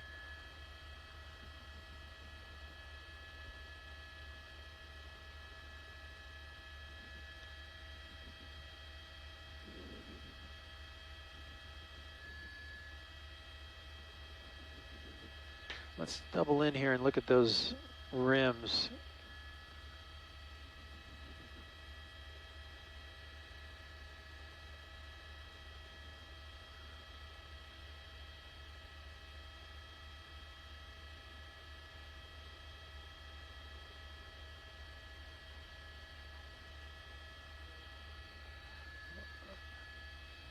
Definitely one real bumpy and noisy drive for sure.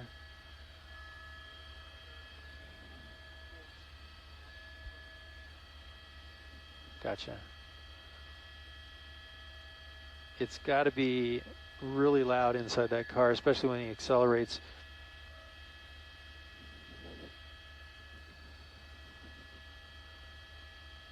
I'm going to brighten the picture a little bit. Yeah.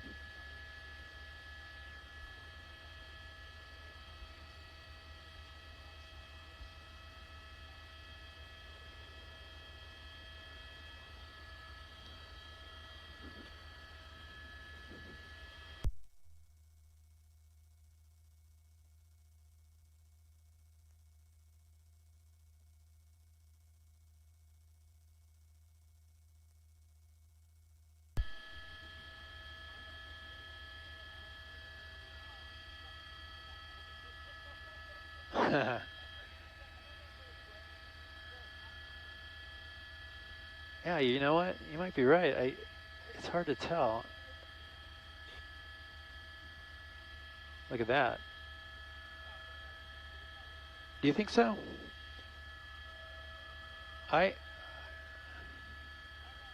Yeah, you do. You're right. You're right. Yeah, look at that. I see glass in the back. That's a good observation there. It looks like, you know, that we're seeing at this angle that the rear window on the car is blown out. Not sure how that happened, not sure when that happened. It looks like a bunch of glass inside the vehicle from that rear window. Waiting to see if we could see any kind of reflection. I thought at first it was just partially fogged up around the edges, but it sure looks like that has been blown out somehow.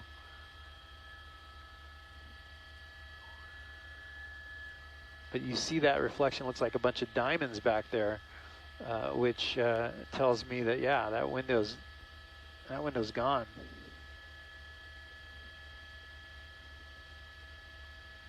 And here comes the rim, off the rim, and wow, look at that. It's coming to a grind. The guy looking out the window going, what just happened? The rim just came up.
it open. He was wiggling it and could not get it open. So for the first time, we're seeing the window down. Olivia pointing out to me that the rear window of the car at some point was shattered, and now the driver, for the first time with the window down, listening to the officers, trying to open the door. He can't get it open, so we'll see if the driver exits from the other side or simply crawls out the window.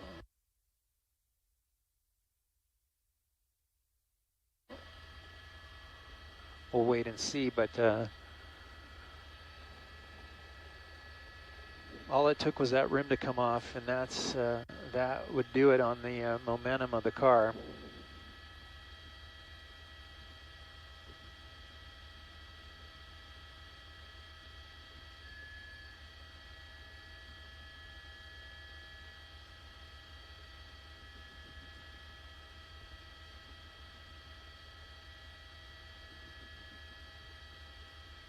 LAPD officers giving direction to the driver, trying to get him to exit. He tried to reach out and open the door. For whatever reason, the door seemed jammed, or maybe he just couldn't do it from the outside. They want him to do that. They want him to exit.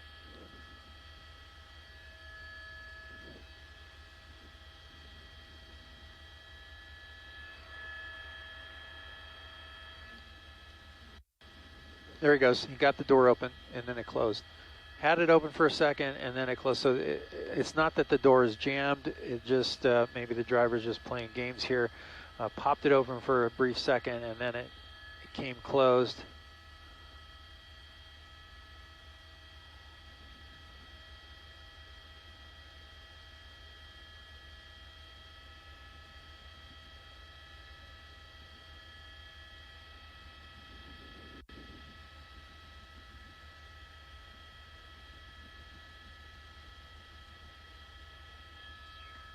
And now traffic completely stopped behind this pursuit.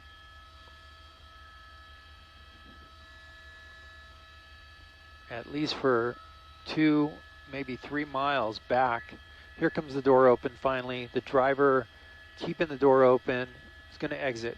So for the first time in over 5 hours, here comes the driver stepping out of the vehicle, complying with officers finally, hands up, hands over his head. Fingers interlocked behind his head. Now he's going to move out a little bit more, and we'll see if he goes down to the ground or walks backwards to the officers.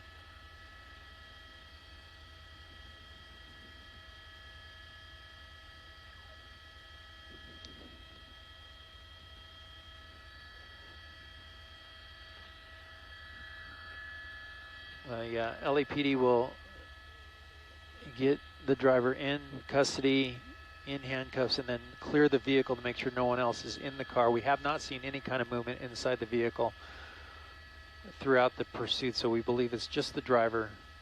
They will go through their procedures and check that. Eastbound 10 freeway at Vineyard. This pursuit comes to a sudden end with the rim coming off the front driver's side, and he couldn't go any further.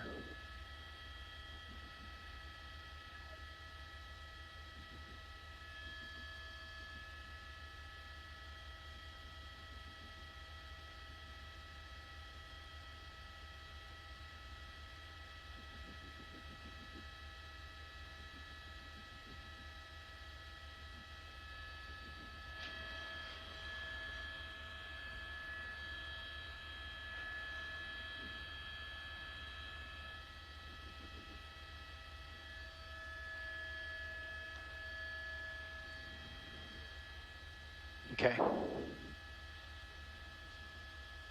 Okay. Absolutely.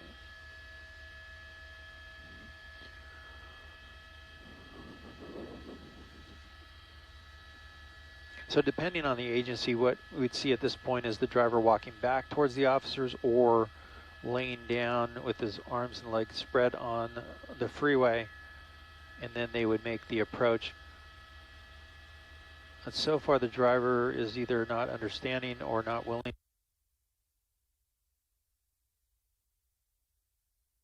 Is out of the vehicle with the hands up.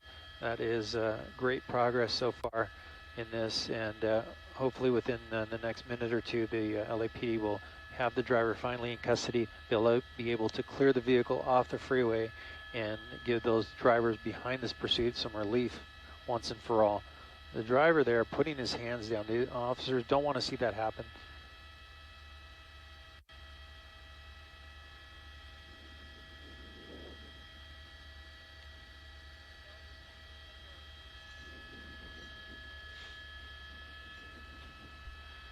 Yeah, we have just a few more minutes left here. We'll stay as long as we can, but just maybe a few more minutes.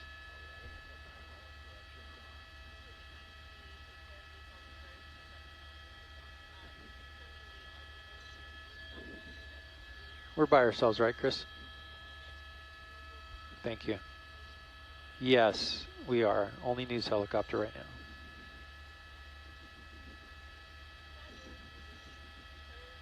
Oh, thank you. Thank you very much. We appreciate that.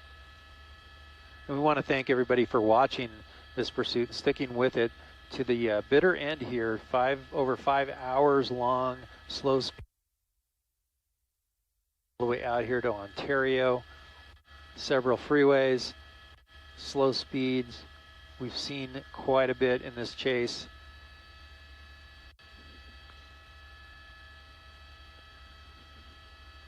But now the driver not fully complying with officers, just kind of standing there with his hands down. They don't want to see that. They want those arms up. And again, the want on this initially was for a person that was armed and dangerous and possibly involved in a shooting out of the LAPD Newton Division. LAPD gang units were trailing this car, and that's who went into pursuit. 77th Division gang unit officers there that initiated this chase. They've stuck with it the whole time. It's been LAPD from start to finish here. The CHP and other agencies assisting as much as they could in this chase. Everybody doing a great job. There were no injuries, no accidents that we know of in this chase. A lot of close calls.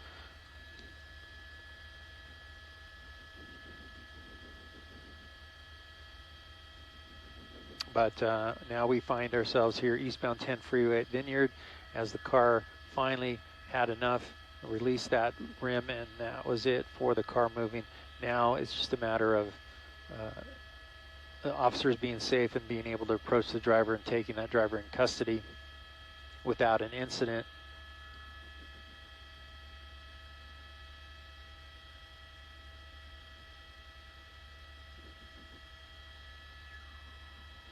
A lot of times in these situations we would see a canine unit possibly used. We don't see that right now. They're hoping that they wouldn't have to use that to get the driver in custody, but at this point the driver's still not complying completely.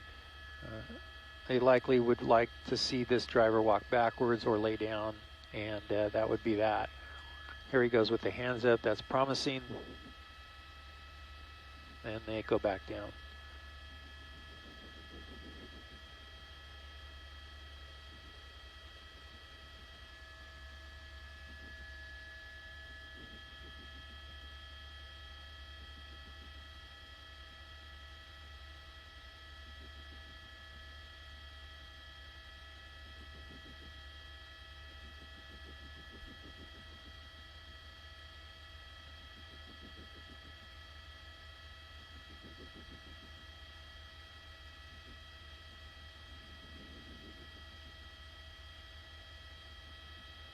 Well, we're in our final minutes with our fuel situation. We're getting pretty low on fuel.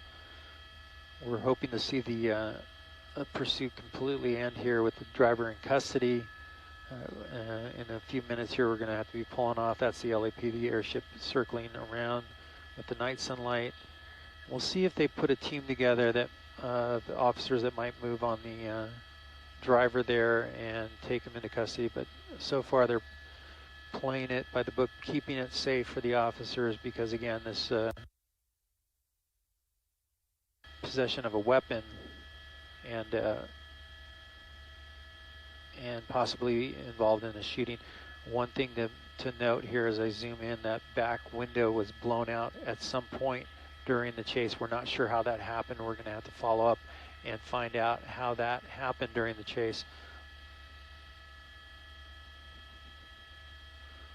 But at this point, we're going to have to pull off due to our fuel situation, and we're going to keep our picture going as long as we can. We're going to go to a nearby airport to fuel up, and as we move away here, the 10 freeway eastbound at Vineyard completely shut down.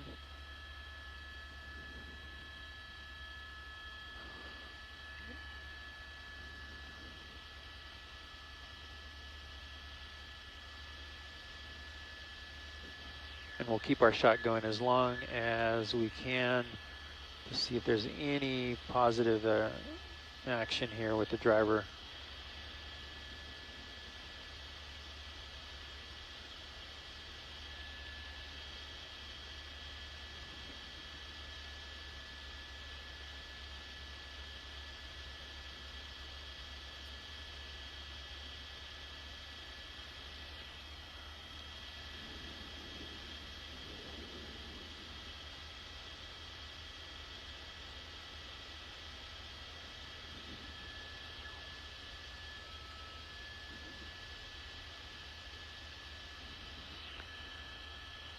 Yeah, eastbound 10, I'll show you that.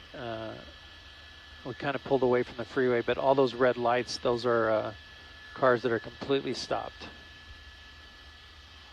That's the backup as we fly away from the scene to go get our fuel. It is a bit of a standoff with the driver now out of the vehicle, but that's those FedEx trucks there. That's part of the traffic on the 10 freeway.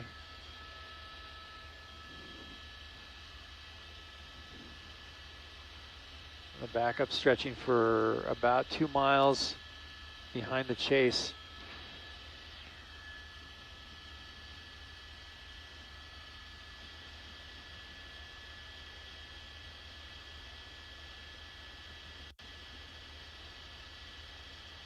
And there in the very faint distance, as we come in as tight as we can, the driver's still standing there.